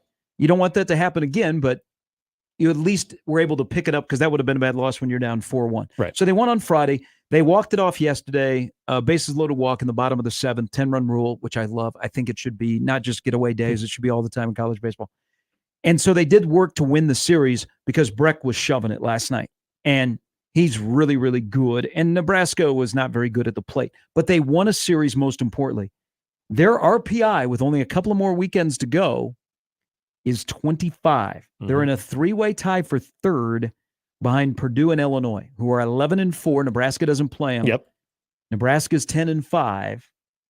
This is a big week for Nebraska in terms of saying we are legit number 2 seed in the field of 64. Mm-hmm. They play here tomorrow against Kraton, and then they get Kansas State at home, who's 31. I'm not in the committee room. I don't know how they differentiate between weekend and midweek for teams in this part of the country, but if I'm Nebraska and my midweek has not been very good, this is the week, 1 month out from the tournament being announced, that I remind people that we're not just a good weekend team. We are a good team across the board because you have 2 great opportunities. On the road against Kraton, which has beaten you twice, and then Kansas State, which is a really, really good team out of the Big 12 that is a fellow NCAA team. Yeah, big week for Nebraska. Absolutely. And then what? Minnesota up in Minneapolis. Minnesota up in Minneapolis. Then you wrap up the regular season. Indiana, which is right there with Nebraska, as you pointed out in the Big Ten standings. They're also tied from a record standpoint. And then you close out against Michigan State. So you get Indiana at home, which is a good thing. We've talked about this many times about how good Nebraska is and how reliable they are at home. So you like the way that the Big Ten schedule sets up from here on out. You have those opportunities now with K-State. Even Kraton, not quite anymore. Well, they're not anymore. A top 50 RPI team. that game's got to mean a lot to them. That's where, much like we're talking about Kraton, where does the midweek momentum carry into the weekend, where what Nebraska's been able to do on a weekend has to do something on those weekday games. This is a very important, because I don't worry about Nebraska as much on the weekends, especially with the schedule that they have in front of them. You're right. If you're going to solidify what they have been projected, and they've really been, even with some of those midweek stumbles, they've been locked in as a number 2. Yeah. If you get a victory, you could, and this is, they actually dropped in the RPI this week. They by did. The way. Yeah. By winning, by going 2-2. Yeah. I think they dropped 3 spots. And so you've got an opportunity.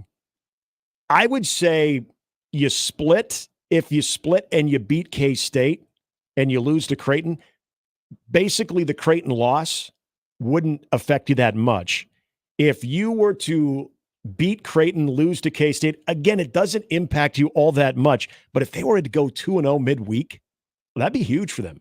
That, in my opinion, could bump them right back to a 20 spot. You're starting to, depending on what you do over the weekend, because they're not going to get any bump against Minnesota. In fact, it'd be very similar to Iowa, unless you sweep, that you're probably actually going to lose maybe some ground. So without question, for people who like to overlook the midweek and say it's all about conference, baby, keep me in the running for the conference title. Hey, I hear you, but you got a shot to not have to rely on that. This is the week. This is the only week left. All right. Month from basically today will be the Field of 64 will be announced. They call it the Road to Omaha, which happens to be where we live. How many NCAA teams from the state of Nebraska 1 month from today will be announced? 1. Yep. I'm with you. They will be a number 2 seed going to Stillwater. Oh, why not Norman? Because Oklahoma got swept by Texas. Oh, okay. We're taking them out of that. Yeah. All right. Yeah, they'll be, gosh, can they move that to Oklahoma City again?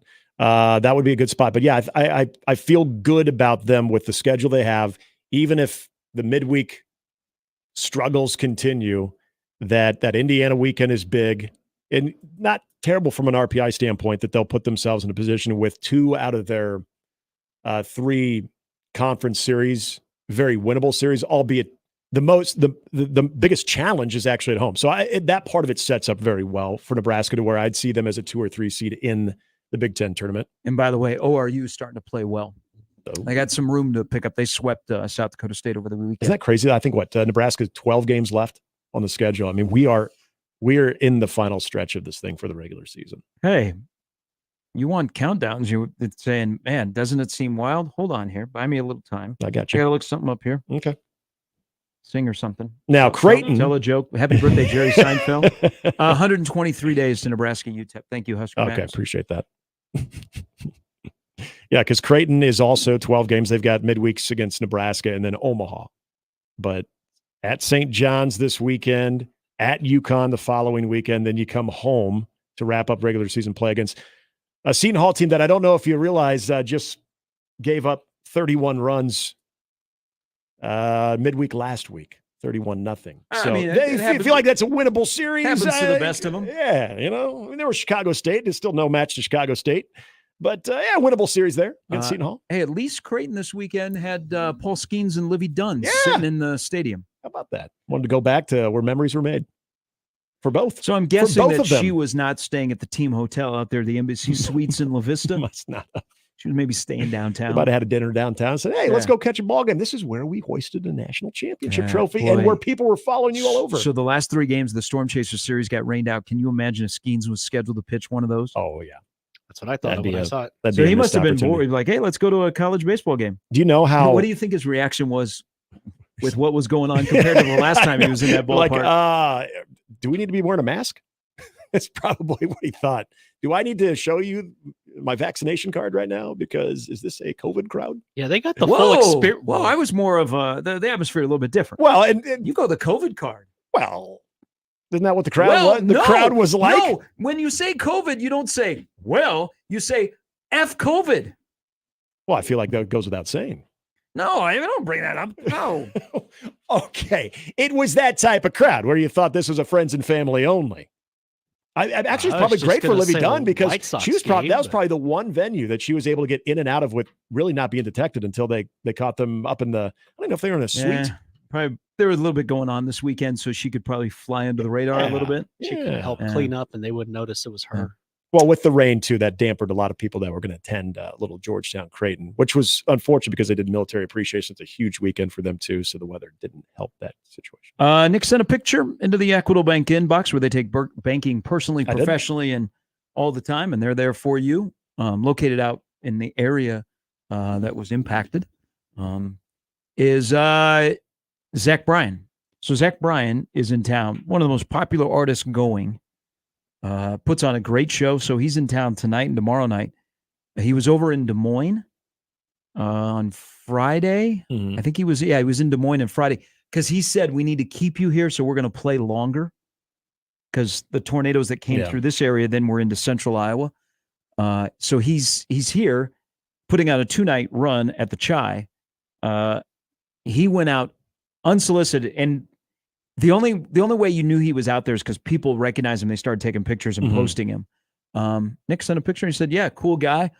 He was cleaning up my uncle's. He was part of a crew that was cleaning up the area between my uncle's house and neighbors.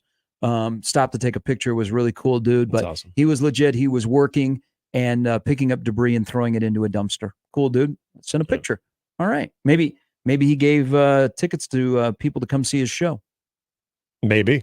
Yeah, that's right. Because it is tonight, tomorrow. He is huge. 2 nights. Like, people love Zach Bryan. I don't necessarily know a lot of his music, even though I kind of listen to that type of music. But people, like, everywhere he goes, his shows are packed. Like, people have a good time. So that was cool. Him and his crew were in town on an off day, and they said, let's go and do what we need to do. So thanks for sharing that picture, Nick. Yeah. Jacob Bigelow, Amy Just coming up in the next hour. Mornings with Sharp and Handley on 1620 The Zone. Mornings with Sharp and Handley returns in minutes on 1620 The Zone.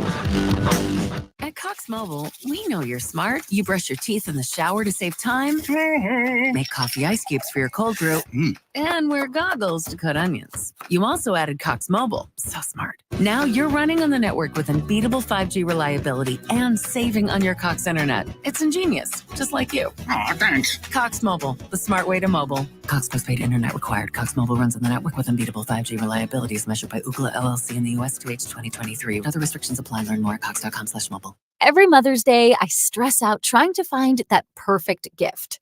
But this year, I finally found it. The Skylight Frame. The Skylight Frame is a touchscreen photo frame your whole family can upload photos to. Even if you're all spread across the country, Mom and Grandma can share your favorite moments. The Skylight Frame is simple to set up and use. In minutes, your family can email photos straight to your mom's Skylight Frame and surprise her with those special moments. And for that perfect Mother's Day unboxing, you can preload the Skylight Frame with your favorite photos for Mom, and it'll be ready when she unwraps her gift. It's the perfect way to touch her heart and bring you all together, wherever you are. It's the gift of connection.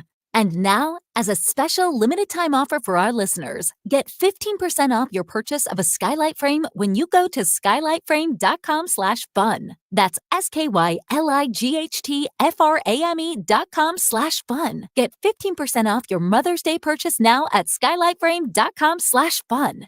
Hey, baseball fans, join the Blur Tailgate at Hilton Omaha this June for our 12th annual hospitality event during the College Baseball Championship Series. Book an experience for your clients or employees with an inclusive bar, buffet, TVs, music, and tailgate games. Secure your spot today and let Blur Events take care of all the work so you can enjoy the day. Plus, we're just steps away from Charles Schwab Field. Visit blurevents.com to book your group, buy tickets, or learn about sponsorships. That's blurevents.com, your college baseball and football tailgate destination. Prescriptions require an online consultation with a healthcare provider who will determine if appropriate. Restrictions apply. See website for details and important safety information. Subscription required. Price varies based on product and subscription plan. Hey guys, did you know there's a generic form of Viagra that works just the same but is 95% cheaper? And you can get it online at hims.com/radio. Through HIMS, you'll get a free medical consultation to determine the ED medication that's best for you, discreet shipping if prescribed, a 100% online process, and a range of treatment options, including trusted generic alternatives to the name brands, at up to 95% off. ED is personal, and at HIMS, so is treating it. Just go to hims.com/radio and get connected to a licensed medical provider online for free, with zero copay, no expensive appointments, and no awkward face-to-face conversations. To start your free online visit, you need to go to this exclusive address, hims.com/radio. That's hims.com/radio for your free online visit. HIMS.com/RADIO. Are Nebraska craft beers and ciders important to you? Whether you just love Nebraska brewed beers and ciders or you're a full-fledged craft brewery, there are benefits to membership for anyone with the Nebraska Craft Brewers Guild. Their sole mission is to foster and help grow the Nebraska-centric brewing community. Become a member today at nebraska.beer and help advance the craft beer and cider industry in the state of Nebraska. Find out more about the Nebraska Craft Brewers Guild at nebraska.beer. Now back to mornings with Sharp and Handley on 1620 The Zone.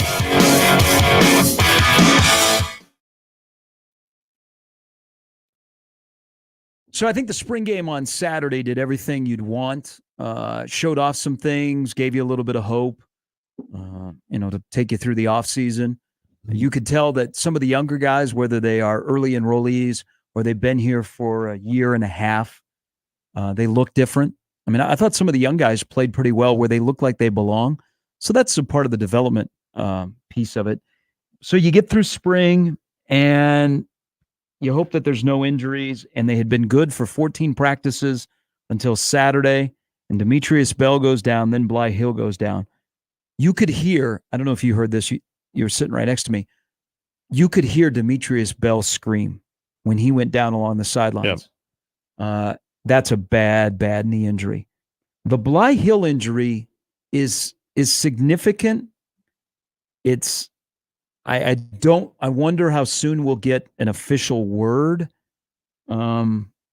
It's not to the extent of Demetrius Bell is what I was led to believe, but it's still an injury to a guy who had worked his way into being the starting cornerback opposite of Tommy Hill. So you have to look at options. But I wonder on the injury front. So you have a new athletic director. You have a football coach that likes grass. Yep. Trev had his reasons on why the grass playing surface of Memorial Stadium was not the way to go. Whether they want to have events in there, the cost of it, things like that, you can't use it as much. I wonder how soon Troy Dannon will be asked, what are your thoughts on a grass field if they look at it again? Now, the cost is greater, but you also have a place where isn't Nebraska, don't they have an agronomy department that is like world famous for things they do with grass? Yeah, 100% they do. That they could come up with something where when you get to that Black Friday game, the grass doesn't look, looks it's not painted. Awful. Yeah. But I wonder how soon before Troy Dannon is asked about his thoughts on grass at Memorial Stadium. And I'm not saying those were because of the turf. Right. But it's worth asking. I think in the amount of money that's in college athletics and what these coaches are in tune to, you don't want to leave anything to chance. I mean, this is why we're seeing a lot of spring games that are being scaled back a little bit, because you're trying to protect your players at all costs. You're trying to preserve that roster at all costs. What you saw happen to Bly Hill and what you saw happen to Demetrius Bell, again, we don't know if that was because of turf, if they have a natural surface, if those injuries are avoided. We do know the Bly Hill one was a non-contact. And so people are going to speculate that. Yeah. What I do think is the conversations, depending on how definitive Matt Rule, his coaching staff, and the research that continues to come behind it between natural surface and artificial surface becomes more readily available, where you can point and say, yeah, this is real. These are things that are a big concern. I get the feeling that Troy Dannon's going to listen. I get the feeling that Troy Dannon is one of those guys that if we can mitigate any risk to our student athletes whatsoever, and if that's a part of it, and that's an investment, and that's something that our football program, our head coach, and the research backs it, that this could put us in a position to reduce injuries, it's worth it to us. There's money that is to be made available to do those types of things to preserve a roster. It simply does come down to student athlete safety, which we know is a focal point. It's just if you do fully believe that that is as big of an issue as what is being debated, and you hear a lot of people debating that when it comes to natural versus artificial. We don't know if that was the case on Saturday. Yeah, if they put grass in Memorial Stadium, I think it would be a handful of years down the road, because if you're going to redo the stadium like they're discussing, you're probably going to have in the offseason heavy equiment Right. on the field. Yep. And it's much easier to put the wood over turf than it is to grass. That's a So very this, good point. this would be a handful of years down the road, but I'm sure this will be asked. Also, I don't know. And again, he just got here. I mean, he's probably living out of a suitcase in Mike Riley's hotel room at the Embassy Suites. Is the Mike Riley like, suite. what do they want to, like Trev wanted to make Memorial Stadium a year-round destination with stuff that went on, concerts, volleyball day in Nebraska. I would think Dannon would look at the use of that stadium and say, we would like to do the same thing, but you'd have to put it on hold. If you're going to redo the stadium, you're not going to have concerts in there for a while. So this would be post 26, 27 that you would change out the turf. But you have injuries like those, especially non-contact. That's one of the first things you go, well. Was that a result of turf, or was it just an unfortunate cut? Let's talk about this. Yep. I got Brandon is saying, oh, we're doing this again. We're talking about the grass argument. And I said, I like grass to smoke or play on. I don't smoke. No. I'm not a smoker. The stuff It's good. will hurt you. Hurts. Those things will kill you. That's what they used to say at spring games. Yeah. Until somebody wrote into the Lincoln Journal-Star complaining that, do you really think that the hungover students are listening to the pledge? Why we can't have nice things around here. We have a nice guy. His name is Jacob Bigelow. He's got a lot of thoughts on a lot of different things. Big He'll game join tonight. us. And then we have Amy, who, we'll have our A-hole of the week. Yep. Don't know who that'll be. Yeah, I don't know. Also, she had quite a moment last night that people that were where she was experienced something that I'm curious why they were drawn to emotion from a student athlete. We'll get into that coming up in the last hour. Mornings with Sharp and Handley and Jimmy on 1620 The Zone. Mornings with Sharp and Handley on 1620 The Zone and 1620thezone.com. Live from the Host Coffee Studio. This is 1620 The Zone. 1620 The Zone. Traffic. From the Pyramid Roofing Time-Saving Traffic Center. The crash on eastbound Highway 370 is cleared. There's still stop-and-go traffic between 180th and I-80. Also, there's still an accident on northbound JFK blocking the left lane at Chandler and causing stop-and-go traffic from Highway 370. Want to give you an update from the road closures on Friday. Highway 275 between Dodge and Center is now open. However, Nebraska Highway 31 between Ford and State still closed. Be sure to buckle up and drive safe out there. I'm Joey Colbert. This time-saving traffic was brought to you by the Nebraska Lottery. Until July 30th, enter any non-winning Nebraska Lottery Wheel of Fortune scratch ticket online for a chance to win a trip to LA, tickets to a taping of Wheel of Fortune, and at least $2,000. Wheel of Fortune top prize odds 1 in 112,000.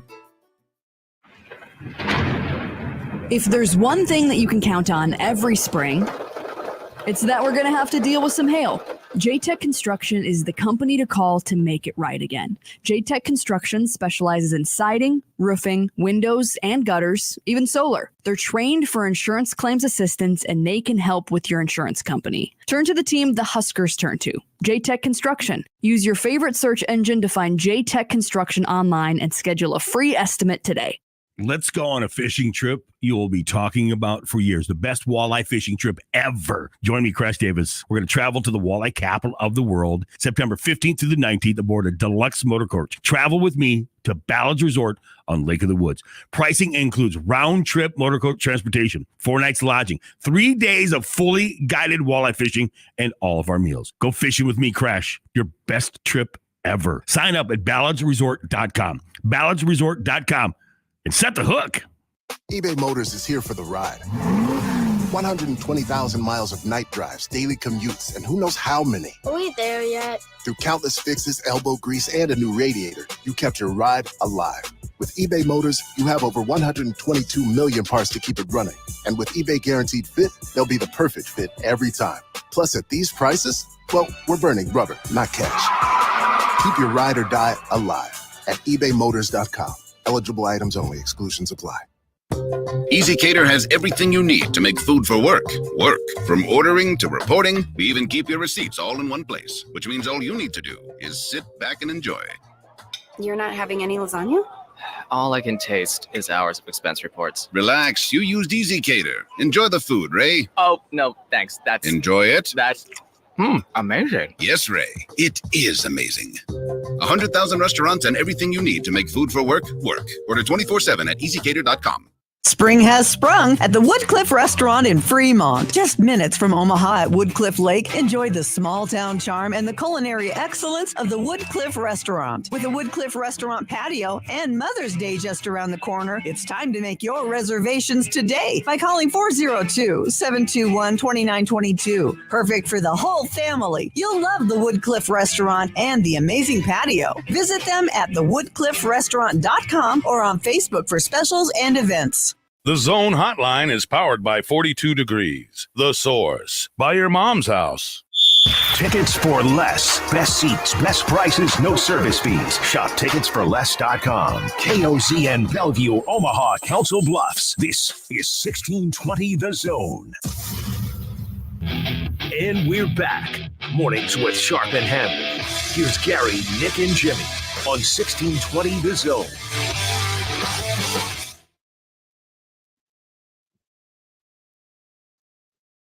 Thought there'd be music here. Hey, I don't know where the music we is. did go to the bullpen, by the way. Nick Grimm is in the house. Hi, Nick. Hello. All right.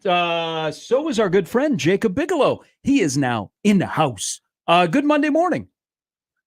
Hello. Good morning. How'd the weekend treat y'all? Little mixed bag. Of course, yeah. we were all impacted in some way on Friday, and we've kind of, for day 3, charted a move forward, but thanks for asking. You and your family safe, Jacob? Everybody good? Yeah, everyone's good on my end. My parents were a couple. They're close to the Elkhorn, Bennington area, but thankfully they did not see any damage. So thankful for that, but also still thinking of those impacted in Elkhorn, Bennington. I know some folks up in Blair, especially, that had some rough damage as well. So obviously, still thinking of those folks. Hey, how do we announce for people that don't know already that Anthony Edwards has arrived in the NBA? Just show them the highlight reel from last night. Just show them, just show them the highlight reel. That it felt like a pretty big moment for him, and obviously, for the Timberwolves, it's their first playoff series win in 20 years. So obviously, a big moment for the franchise as well. But if you don't know Anthony Edwards, I mean, one, watch his highlight reel on the court. 2, watch a highlight reel of him off the court. I mean, some of the quotes he gives, whether it's just in interviews or in press conferences. I mean, there's a lot to love about that dude. His personality, the way he plays. I'm a big fan of it, and it felt like his so far signature moment in the league last night. Well, okay, so the way that series is maybe fitting on both accounts, on the Wolves count, and especially Anthony Edwards, but also on how disappointing the Suns were. I think it was game 1 where he hits the big 3 against KD. He's kind of talking a little trash. That gets a little bit of run, and then the dunk yesterday to bookend that series that way, where Anthony Edwards, and also when only guarded by Bradley Beal, I saw this stat which I thought was impressive: 17 of 31 for 51 points. Is that all you really need to say about that series in general? For the most part, yeah. I mean, up until last night, I mean, Devin Booker and KD had not played like stars. Obviously, Devin Booker played like a star last night. KD definitely was, he's got a lot to look at after that series. But and then obviously, I mean, that series meant a lot to Ant. I mean, because of how he views Kevin Durant. He has said at length that Kevin Durant is the player he's watched the most of. Tries to take the most after, and then they're going to be on the Olympic team together this summer. And he said, "Can't wait to play with him this summer," and still talk a little trash and remind him that I sent him home. So it's the whole, the rise of Anthony Edwards and this Timberwolves team, combined with how disappointing, the Suns trio especially was throughout the series. That's the story. Hey, we have 3 more days of Portal Combat to players put their name in. They don't have to decide by May 1, but they have to be in by May 1. So we got 3 more days. On the heels of what happened yesterday with a local product, John Tanji from Omaha Central, who has had quite the career. I still think he was so under-recruited coming out of high school, but he's finally getting to play at the level that I think he should have been playing at. He was all set to go to New Mexico. He was at Mizzou last year. He went from Colorado State to Mizzou, Now he wanted to go to New Mexico and has done an about face, and he is going to Wisconsin. So whether it be a bigger bag, tampering, whatever it is, we've heard all kinds of stories. What do you think we've learned about the college basketball world, locally and nationally, in this go-around with the portal/NIL having a prominent place? Nationally, it is a wild state of affairs, to put it lightly. I watched John at length when he was in high school at Central, and provided some feedback to the staff that initially recruited him out of high school, knowing that staff pretty well out in Fort Collins. But to see that quick little about face, and he hasn't I don't think he's officially put out the commitment yet, but that is to be expected. But this sentence is kind of all you need to hear. There's going to be 4 Metro Omaha, products playing Big Ten basketball next year. None of them are going to be playing for the Big Ten team in the state of Nebraska. But between John at Wisconsin, Frankie at Michigan State, Will Kyle at UCLA, and St. Thomas at USC, and that's pretty good look at the run of talent that has been through the Metro these last couple of years. Gary brought this up last week about Fred, his staff, and their ability to get the local guy, whether it be a high school traditional recruit or the transfer portal addition. Where are you with Fred, his staff, and their? I know that the results aren't great right now, but their overall attempts, their plan, and their ability to at least give that recruit or that member of the transfer portal something to strongly consider when it comes to Lincoln. I think they give a good pitch and strong things to consider, but I think that there isn't really an allure of home with Nebraska basketball to there hasn't been we've seen it with Josiah Alec, Sam Greasel being Lincoln kids obviously, but it doesn't have that same impact on Omaha kids. I mean, I was told within the last couple of years by a family member of a local recruit that Nebraska going into certain parts of Omaha, they might as well be Texas Tech or Arkansas. I mean, they're just coaches wearing red polos when they're coming into Omaha. There isn't that same allure. Obviously, they've had a really good year this past year, and they've put a lot of energy and effort into building relationships with high school coaches, high school recruits. They've put a pretty big press on Amari Bynum, who will be playing at Lincoln Academy next year. But it's still a process to rebuild relationships and bridges and all that with how the first few years went, combined with the talent that was in the area at that time. It's still an uphill battle to make that pitch to local kids. Okay, so I'm gonna be on the other side of this. The guys that you mentioned that are playing in the Big Ten, what was their recruiting like out of high school? I mean, some of those guys didn't have any Power 6 offers, so it wasn't like Nebraska was supposed to. Here's the thing that I'm finding out, and I'm not fighting with you. I'm going to stand up because Chucky had no interest. Frankie went ghost town. They really went hard after William Kyle. They went in home. They had started to build a relationship. At the end of the day, Nebraska basketball is what it is. This year, they had a great year. They won 23 games, got the NCAA tournament. They lost a guy to UCLA. UCLA has a couple of trophies. They lost a guy to Tom Izzo, who have gone to the NCAA tournament 26 straight years. Until they start to stack consistent success, you're right. You can't walk into Nebraska and go, we're Nebraska. They're going to go, huh? Yeah. Winning is everything. So, but would you agree with this? And we're in this run of some really good players here in the Metro, like some dudes that, again, should have been recruited more heavily out of high school, but they're getting their opportunities to play Power 6. Is Fred Hoiberg and Nate Lesnar have done a better job in the last couple of years of recognizing the impact and the importance of Omaha basketball. That for the next wave that is coming, and there's going to be a little bit of a quiet period here of those, man, that's an Amari Bynum, that they've at least established, hey, we're here while we take care of our stuff. I want you to know that we're still paying attention to you.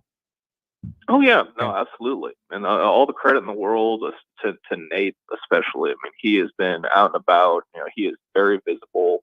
High school games. I feel like he, takes up residency at the holiday tournament every winter since he's got there. He's going to be there from start to finish every day. So all the credit in the world, to Nate and to Fred. They're definitely much more visible, and they've put in the work. Relationship building. Even like you said, when it may be a down period of no surefire power conference guys. And then I also agree with what you said before. The guys.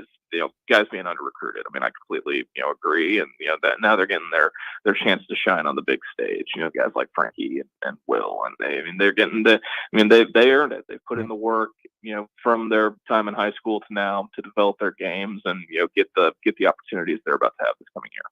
Jacob, obviously, coaches are going to be judged a lot more this time of the year because of the transfer portal. What you do to address your roster in any need that you have. Kind of the same question, but with Nebraska right now, with what they added and what they missed out on, is this just a mixed bag? Do you slant one way or the other of good as opposed to disappointing? Where are you at with it? Yeah, it's a mixed bag for me. I'd more, trend toward good. I they still have the 3 spots to work with. I think they'll still try to fill 2 of those 3. Obviously, they have the Washington transfer Braxton. I think it's Mia on campus right now, the 7-footer. So we'll see, how that goes. Obviously, good to get him on campus for the visit. I think they'll try to fill 2 of the 3 spots. Right now I'd tend toward good. I'm not obviously blown away with what they've done. I wouldn't say it's bad by any means, but there's more. There's some to like about what they've done. I mean, like I said last week, I really like the addition of Worcester. I'm interested to see what they do, with guys like Esigian and Griffiths. Obviously, they're guys who want to take and make threes, and they're playing for a coach who knows a thing or two about taking and making threes. So maybe they'll get some work on their shot, and we'll go from there. But right now, I'd say it's a mixed bag in my book. Jacob Bigelow joining us here on Mornings with Sharp and Handley. You can follow Jacob on Twitter at Jacob A. Bigelow. So Robin was the first to mention that Braxton Mia, the 7-footer from Washington, was on campus. Seems to be a depth guy. So what you just said about the general feel about Nebraska's construction of the roster for 24-25, and, they haven't gotten a banger where you went, oh boy, that is on the level of a Williams and Mast from last year. At least that's my opinion. But is it say something to you? Because I've always thought, Jacob, Fred pays a lot more attention to the top half of his roster than the bottom. Like, I'm just worried about my top 6. The rest of you guys, you're interchangeable. That maybe Fred, as he's kind of evolved and figured out Nebraska, has started to pay more attention to spots 7, 8, 9, and 10. Those aren't the ones we get all sexy feels about, but that might actually show, okay, we're looking at this different on how we're building our roster. So maybe that leads to a little bit of hesitancy going, man, I thought Nebraska might be in Rothstein's top 45 and I can't find him. Yeah, no, I mean, I think there's definitely, I would agree with that. They want to, they got lucky this past year. They didn't have any, long-term, extended injuries from any major contributors. Obviously, Mass was dealing with the, knee issue throughout the season. But I mean, obviously, you need to, look. You obviously aren't going to, look too hard at the, the bottom of the roster. But I mean, they're really high on Aaron Eulis, who was running scout team for most of the year, wasn't able to play this past year. They're really high on him still, and obviously, they're waiting, final, all the weirdness going on with lawsuits and legal stuff over in Iowa to get the, final decision on his eligibility. They're still really high on him. He was running the scout team most of last year, and obviously, you can, keep tabs on, guys lower on the depth chart, their development, and next man up if somebody goes down or somebody gets into foul trouble, and that's something that would be very beneficial for Nebraska to keep focusing on. Hey, isn't it interesting in the portal? The portal time now is we probably sometimes forget about who's on campus. Like Nebraska is returning Bryce Williams. They are returning Juwan Gary. They are returning one-legged rink mast. They've got a really good shooter from Wisconsin coming in. I think the same thing about Kraton. People have gotten excited this week because it's been a little bit quieter on the hilltop, but they add Neal, they get Pop Isaacs, and you forget, hey, they got 3 really good freshmen coming in. Kalkbrenner, yay or nay. They got Ashworth. They got Jason Green. Isn't it interesting how we tend to forget about the guys that are on campus in the portal world and focus more on the 6 that are joining than the 6 that are here, especially if the 6 are from a team that was like in the NCAA tournament? That's definitely interesting because, you talk to some Nebraska fans and they're saying, oh, we still need a go-to, wing scorer. And I'm like, you got one. His name's Bryce Williams. Yeah. He's sitting on your roster. Sometimes, you may have mixed feelings on how he was this past year, but I think it's pretty clear they're going to give the keys to him and, be able to, let it become his team. People will say, oh, we need the Casey replacement. We need a, dead-eye three-point shooter. I'm like, I think they may have gotten one and they stole him right from under Greg Gard's nose up in Wisconsin. I don't know if he's going to contribute too much as a true freshman, but his former high school teammate, Milan Milicevic, over at Iowa State, he contributed as a true freshman this past year. So maybe Nick Janowski will be able to do the same too for Nebraska. But no, it's definitely interesting, how people can forget about the players that are already sure things for next season. I feel like throughout the season we had this conversation a lot about Bryce Williams, what he is, how he finished the season, and what he needs to be, in your opinion, Jacob, is what? Is it just consistency? What does it need to look like for him to be that reliable every night go-to guy? Yeah, it's consistency, it's aggressiveness, and I think with I think with how the roster looks right now and the departures from this past season, I think the path is there for it to be Bryce Williams' team. I have owned a healthy amount of stock in him since he first committed last year, and I think it's just going to be a consistency thing. It's going to be a big summer for him development wise too. I'm sure he'll be getting his work in with the coaching staff and with trainers and all that to hopefully take a jump and take the next step. But it's just a consistency thing for me, in my opinion. One final one to get you out here as we talk to Jacob Bigelow. Have you seen any, other than crystal balls and discussion, like Igor Milicic is attached to Tennessee? Anything official? Nothing official. Isn't that weird? No, it's a little odd. They obviously added Felix Okpara last week, the Ohio State transfer, and some people thought that meant they were out with Igor, but I had to remind people, I'm like, they're 2 really different positions, not positions, different players. Igor will want to play out on the perimeter. Okpara, we saw what he looked like trying to run around on the perimeter when Brink Mass torched him in Lincoln. So 2 pretty different, players, but, it was kind of assumed that Tennessee was the leader for him, but have not seen an official commitment or, anything of that nature yet. It's, just kind of still waiting on that. All right. Hey, great stuff. Enjoy the basketball tonight and for the rest of the week. The NBA playoffs are good. The Nuggets-Wolves series might be entertaining. I'm just saying maybe. No, I would go beyond maybe. I think that'll be pretty exciting. I will, hopefully be able to catch the end of Celtics Heat tonight once we wrap up softball. But what time's the game tonight? We're 6:15 tonight. So okay, early. All right. Yeah, we got the early slot tonight. But, how's everybody feeling? Yeah, feeling all right. Good. We're gonna be down a couple guys tonight. But we'll be. That helps. We have 14 guys usually. We'll have 11 tonight, so we'll be. It's going to be challenged. Hey, we'll see how it goes. But I'm looking forward to the next couple days. Did you move up in the lineup at least? We haven't had a lineup drop yet. I don't know. All I know is I won't be hitting 14th because we won't have 14 guys. Oh, you guys bet everybody? Yeah, everybody. Okay. Oh, good. Yeah. Everybody gets to hit. So good. Your parents are happy. Good luck. Good luck tonight. Have a great week. We'll talk to you next week.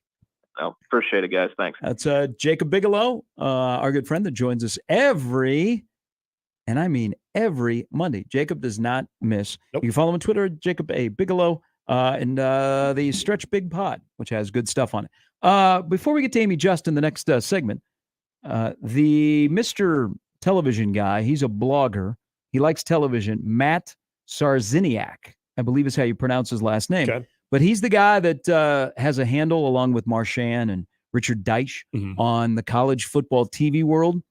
So once all the spring games are done, he predicts where games are going to go, because that's the next step is the TV assignments will start to come out. We'll start to get a kickoff or two here in the next 2 or 3 weeks, because we're 123 days away from UTEP, Nebraska. So between now and then, really nothing matters in life.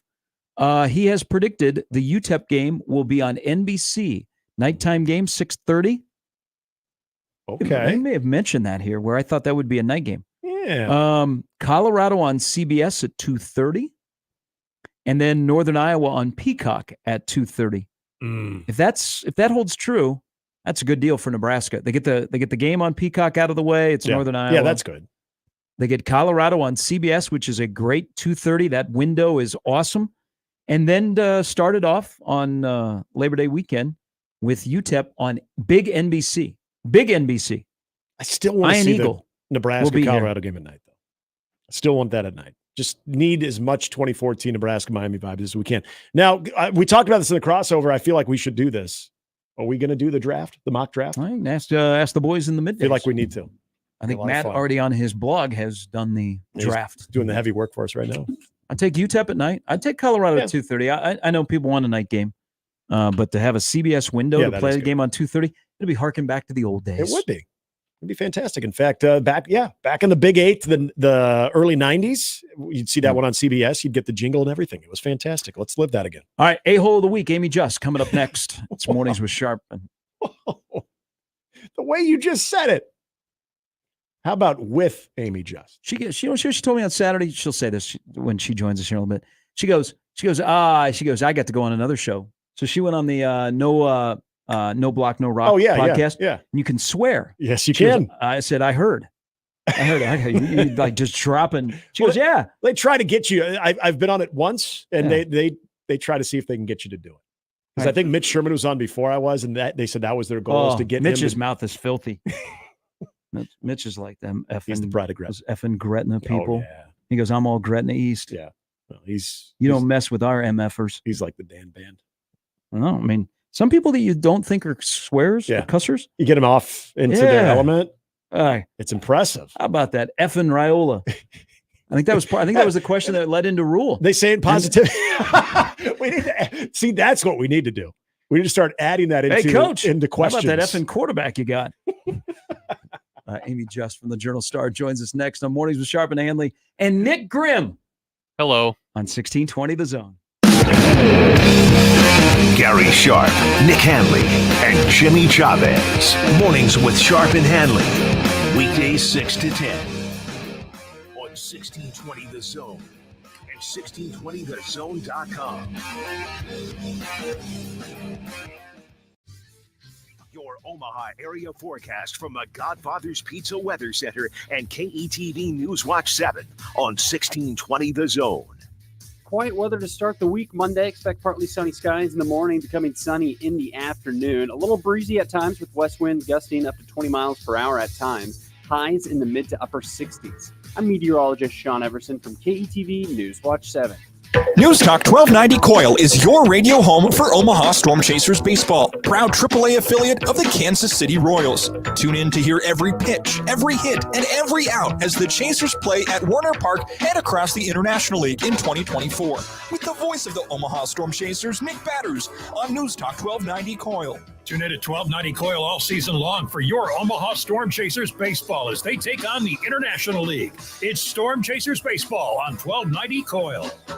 Cards issued by Sutton Bank and Celtic Bank, members FDIC. Terms and conditions apply. Are you the decision maker in your company? Consider this. For the first time in decades, there's a better option for a corporate card and spend management platform. Meet Ramp, the only corporate card and spend management system designed to help you spend less money so you can make more. Most corporate credit cards offer points as incentives, but those points amount to less than their worth in real cash value. Ramp's business cards offer you cash back, real money in your pocket. Plus, you control who spends what with each vendor. And Ramp's software collects and verifies receipts automatically, which means you'll stop wasteful spending and close your books in hours instead of days. Businesses that use Ramp add up to 5% to their bottom line the first year. If you're a decision maker, adding Ramp could be one of the best decisions you've ever made. And now get $250 when you join Ramp for free. Just go to ramp.com/sports. Ramp.com/sports.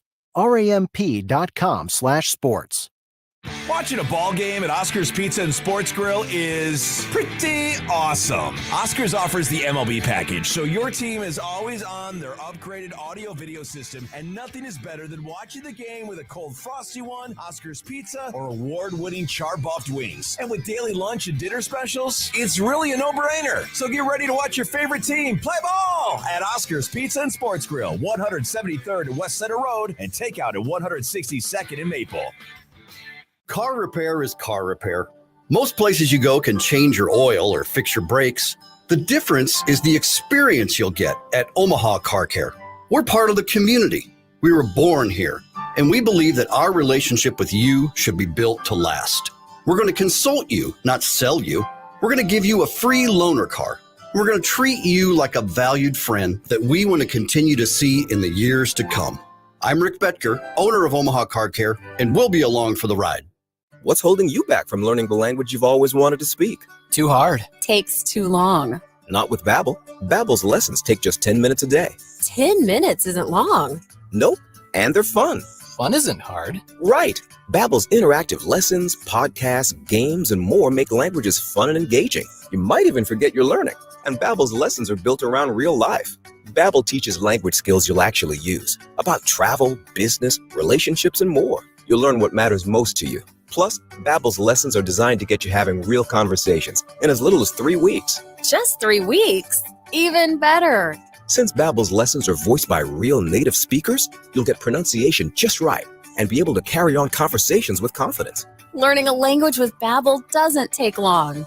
And with Babbel, it isn't hard. It's perfect. Get Babbel. It starts here. Go to Babbel.com to try for free. That's Babbel.com.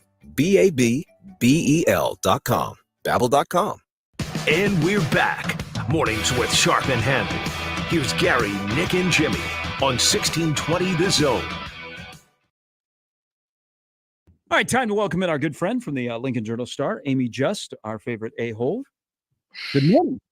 Good morning. You don't have to take that, Amy. It's a term of endearment, I think. Oh, man, that is just not what I was Context is critical. Context is critical on that. I mean, if people know, they know. If they get the show, they get it. It's true. Yes. Let's start. There's a lot of stuff to talk about, and it was good seeing you on Saturday. Why did Ethan Piper make you cry last night? Yeah, so I was at the Night at the Lead, Nebraska's event that's like the Oscars, but for their student athletes. And he just, well, he almost cried. And so that, like, I'm pretty good at like holding it together until like other people start to show their emotion. And then I'm a lost cause usually.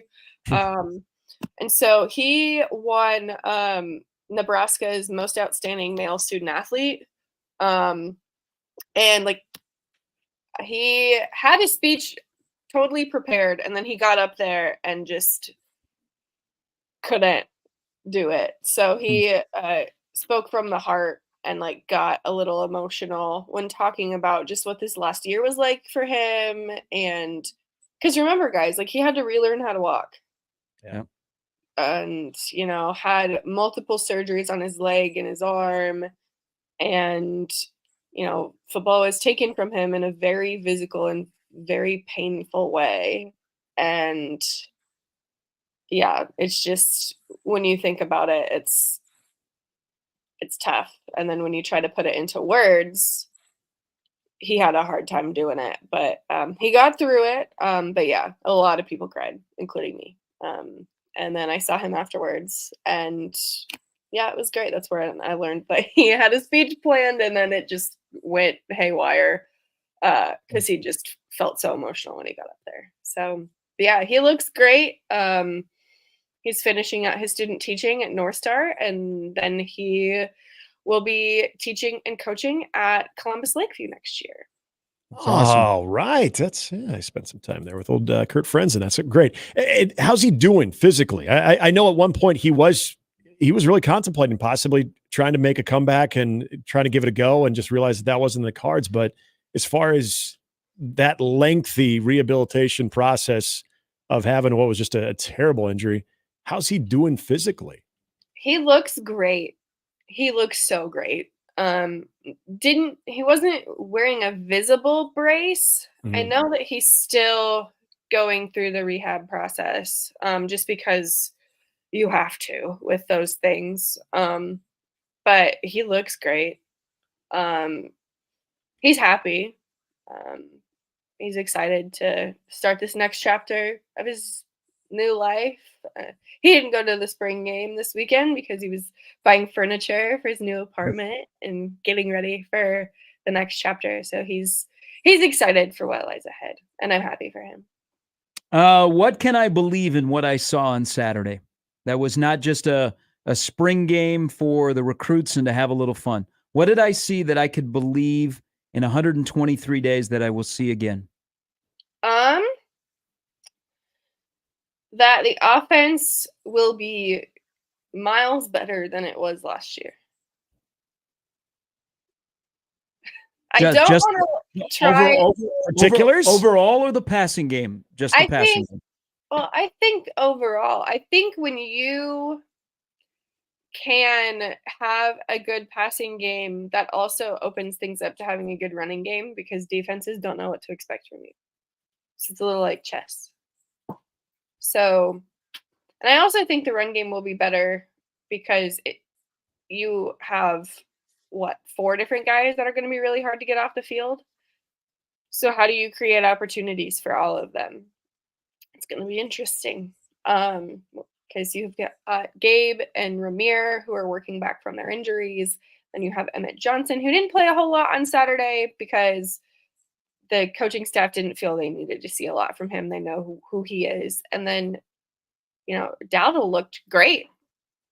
So they're going to have a tough decision to make there, I think, this fall. But it's a good, tough decision, right? You don't want it to be opposite from that. So if I had to choose today who the starting quarterback will be, no duh, it's Dylan Raiola. But plenty of things can change in the offseason. You never know, right? But, that's who I'm leaning toward right now. And as is, I think, everybody who saw that game. But I do want to point out, though, that Heinrich looked so much better than last year. So I don't want that to get lost in everything. He's worked on his throwing mechanics. He's a lot more confident. And I think having more weapons at his disposal is helping him too. I think that just helps everybody. But yeah, so definitely going to be tough. But I will say with confidence that I think Jalen Lloyd is going to be a problem for defenses next season. My goodness. Well, the kids say he is him. Yes. So do the middle-aged men. Okay. And I'm saying that today. I've already said I think he will receive all conference honors. I'm not saying first team, but I think he'll be an all conference wide receiver this year. His development and people, he does participate in track. I loved his triple jump celebration. Oh, it was amazing. But if you're saying, hey, that's a track guy, no, you need to now say that's a wide receiver playing wide receiver, and what he has done to learn his craft and to always be learning and try and expand his game, I think it says a lot about him, and I think he's just going to explode. I loved him last year, and he didn't get as many opportunities because he didn't have a guy that could match his skill set. He does now, and bam. I think the world is, as they say, the oyster for Jalen Lloyd. Yeah, you could tell that he had it last year, right? because he was one of 2 people in the entire conference with multiple touchdowns that were like crazy long. Is him and Marvin Harrison Jr. So elite company to be in, I think, on that. And I think you'll just continue to see that when you have him continuing to grow, right? Like, he's not a polished product. Like, he's going to continue to get better. And then you have a quarterback who has the arm talent to throw him the ball 80 yards downfield. And Amy, is that arm talent, if there is one thing that you walk away from Dylan Spring and you say, okay, given the context of who did play, who didn't, but what he saw on a daily basis, is there one thing about what people took away on Saturday that are trying to pump the brakes and say, well, we'll wait and see when it's a real game, where you can say, no, it's go ahead and look at this part of what you saw. That will be there regardless. Is there a part of his game that you took away saying, I don't worry about the competition, this is always going to be a part of who he is? That 2-point conversion throw that he made might have been the toughest throw he made all day. Like, that window was very small. And he didn't hesitate. He was confident with it, and it worked. And I think that translates. The confidence, the willingness to do things that look really difficult, because they are really difficult, that's going to translate, I think, to the fall. What's the ceiling on this team? We've established that yet, or is that still a work in progress? I think that's still a work in progress, not because we don't exactly know what this defense is going to look like. And I didn't read much into the defense on Saturday because like half of the starters weren't playing. So I didn't want to make too many sweeping decisions and judgments based off of that. But I also don't know what other teams are going to look like, right? And we don't necessarily know what Nebraska is going to look like, because whether they like it or not, a bunch of guys are going to have to go into the transfer portal because they're way over their scholarship limit. Or like, we don't know what their second opponent of the season is going to look like at all in Colorado. They're going through it right now. So I feel like we'll get a better feel for that, just like what teams look like in July. But my way to super early probably will change prediction is 8-4. Okay. All right. How much of that prediction and what you saw Saturday can either be impacted or could come back down because of special teams? Yes. I mean, yeah, maybe he just had a bad day, but I was not particularly coming away from that super confident in the kicking game. So we'll see. Maybe it was just a bad day for Tristan, but yeah, I'm not super confident as it stands right now. But an off season of work can change some things. And he has every resource available to him to figure this out. And maybe it was the operation, right? Like, we don't know that. I didn't ask about it. They do have a new long snapper, so maybe things weren't being placed right. I don't know. But yeah, there's definitely some things that need to get better in that department. Because when you can't make, very pressure-filled situation field goals, that's not great. Because, you look at last year and how so many other teams won against Nebraska. Field goals. Yep. So that part does worry me a little bit. But also, if Nebraska can just blow them out from the jump, then I guess you don't have to worry. There we go. All right. You just play a coach in the paper. Yeah. Get chatter on this, because you lived in that part of the country, and I don't know if you saw Keon Coleman this weekend. So he goes Michigan State, Florida State, and now he's in Buffalo. Why is it that, and again, you were familiar with this area of the country, so you interviewed these guys and gals, but anytime somebody from Southern Louisiana goes somewhere else that's in the sporting world, we fall in love with them when they're being interviewed, because I'm guessing that Keon Coleman's comments about his Macy's jacket and when to buy a winter jacket, and also that he has the cook's number at the Waffle House in Tallahassee pinned on his messages, that we fall in love with these guys. Beautiful. That was such a wonderful moment. Because partially he's right, buy your coats in the summer. Yes. Duh. Mm-hmm. Duh. It's like drafting a quarterback when you don't need one. Go buy a winter coat in the middle of the summer when you don't need one. Okay. We're not bringing the Atlanta Falcons into this, okay? Well played. Well played. Pick that up right away. I mean, my God, what were they doing? But I think that those guys they're just genuine.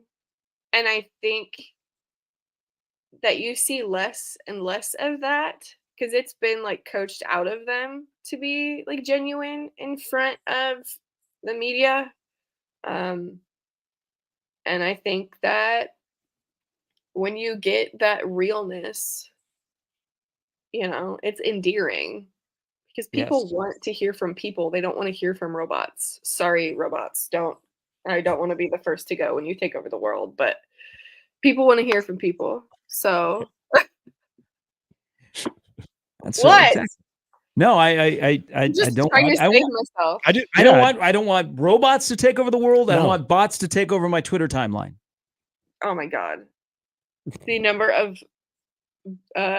bots that have not safe for work things that have been replying to things that I've been reporting lately has been absurd.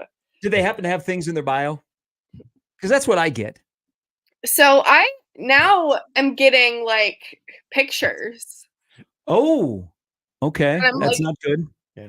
Oh, please come back to the in bio tweets. That's fine. It's annoying, but it's fine. I don't want to open up my replies to my post about anything relatively serious, and then boom, it's porn. I don't want that on Twitter.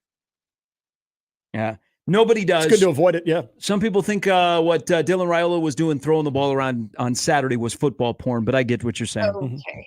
Yeah. That was a stretch, man. It might have been. I might have been. I'll take your A-hole of the week award. It's always a pleasure to talk to you. Great stuff. Have a great week. Thanks, guys. Thank you, Amy. Amy Just from the Lincoln Journal-Star. If you've not seen the Keon Coleman stuff, he's interviewed by the Bills media. It's great. Yep. Great. He's wearing this big puffer jacket. Got it for $80. Macy's. And then his discussion about the Waffle House. If you are tight with the cook at the Waffle House, man, you are golden, Jerry. Mm-hmm. And you pinned the number. Birthday. But he is like the opposite of having a character concern. Mm-hmm. Yes. When you hear that right away, you're like, where's this been for the past 4 years? A little character in there. He had a diva wide receiver always wondering if he was happy in the offseason with Stephon Diggs. You ain't got to worry about that with Keon Coleman. Wrapping paper, Halloween candy, and your clothes. Buy them opposite their season. You're good. Oh, that's a good call. Yeah. Yep. The question I asked Jacob Bigelow about Igor Milicic going to Tennessee. Nebraska was hot on his trail, wondering what was going to go on. John Rothstein has just tweeted that he is going to Tennessee, so I guess that's official. He was just waiting for you to bring it up. No NBA press release yet. That's where we'll find out who is in the NBA draft. So the waiting continues. Do you want to give us proper Ryan Kalkbrenner announcement, what it might sound like? No, yet. Back to put a wrap on this Monday show on 1620 The Zone. Mornings with Sharp and Handley on 1620 The Zone and 1620thezone.com with Gary Sharp and Nick Handley. Remember, no matter how you listen, it's still AM radio. 1620 The Zone.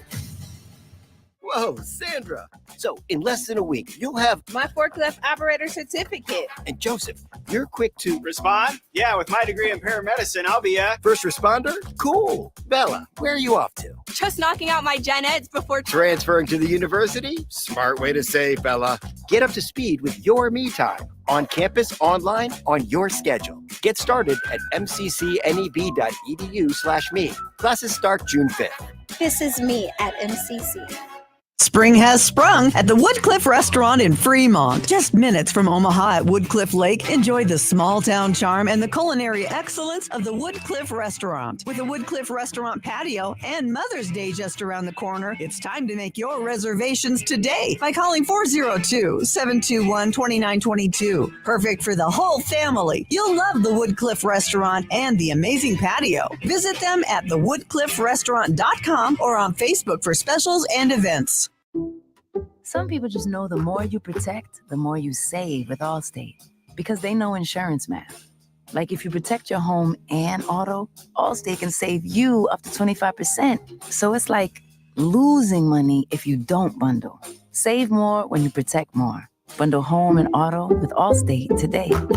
Bundled savings vary by state and are not available in every state. Saving up to 25% is the countrywide average of the maximum available savings off the home policy. Allstate Vehicle and Property Insurance Company and affiliates, Northbrook, Illinois. Prescriptions require an online consultation with a healthcare provider who will determine if appropriate. Restrictions apply. See website for details and important safety information. Subscription required. Price varies based on product and subscription plan. Hey guys, did you know there's a generic form of Viagra that works just the same but is 95% cheaper? And you can get it online at hims.com/radio. Through HIMS, you'll get a free medical consultation to determine the ED medication that's best for you. Discreet shipping if prescribed, a 100% online process, and a range of treatment options, including trusted generic alternatives to the name brands, at up to 95% off. ED is personal, and at HIMS, so is treating it. Just go to hims.com/radio and get connected to a licensed medical provider online for free. With zero copay, no expensive appointments, and no awkward face-to-face conversations. To start your free online visit, you need to go to this exclusive address, hims.com/radio. That's hims.com/radio for your free online visit. hims.com/radio.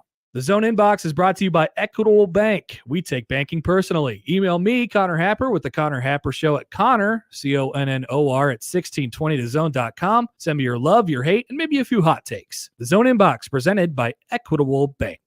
Host is roasting every morning. Host Coffee Services stands as the vibrant heart of every break room, offering the unique fusion of traditional quality and modern flair. We're not just your coffee provider, we're the center of memorable workplace moments. Call us today. Proudly serving Nebraska since 1972. Host Coffee Services is always roasting something good for you. And we're back. Mornings with Sharp and Handley. Here's Gary, Nick, and Jimmy on 1620 The Zone.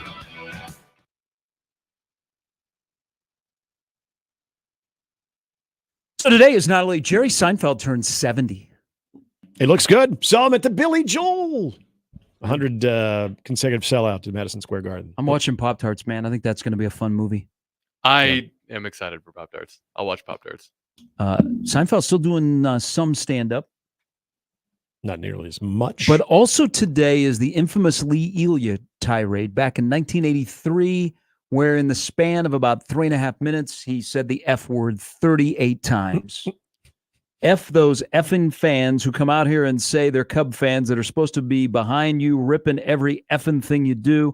I'll tell you one effing thing. I hope we get effing hotter than just to stuff it up them 3,000 effing people that show up every effing day, because if they're real Chicago effing fans, they can kiss my effing ass right downtown and print it.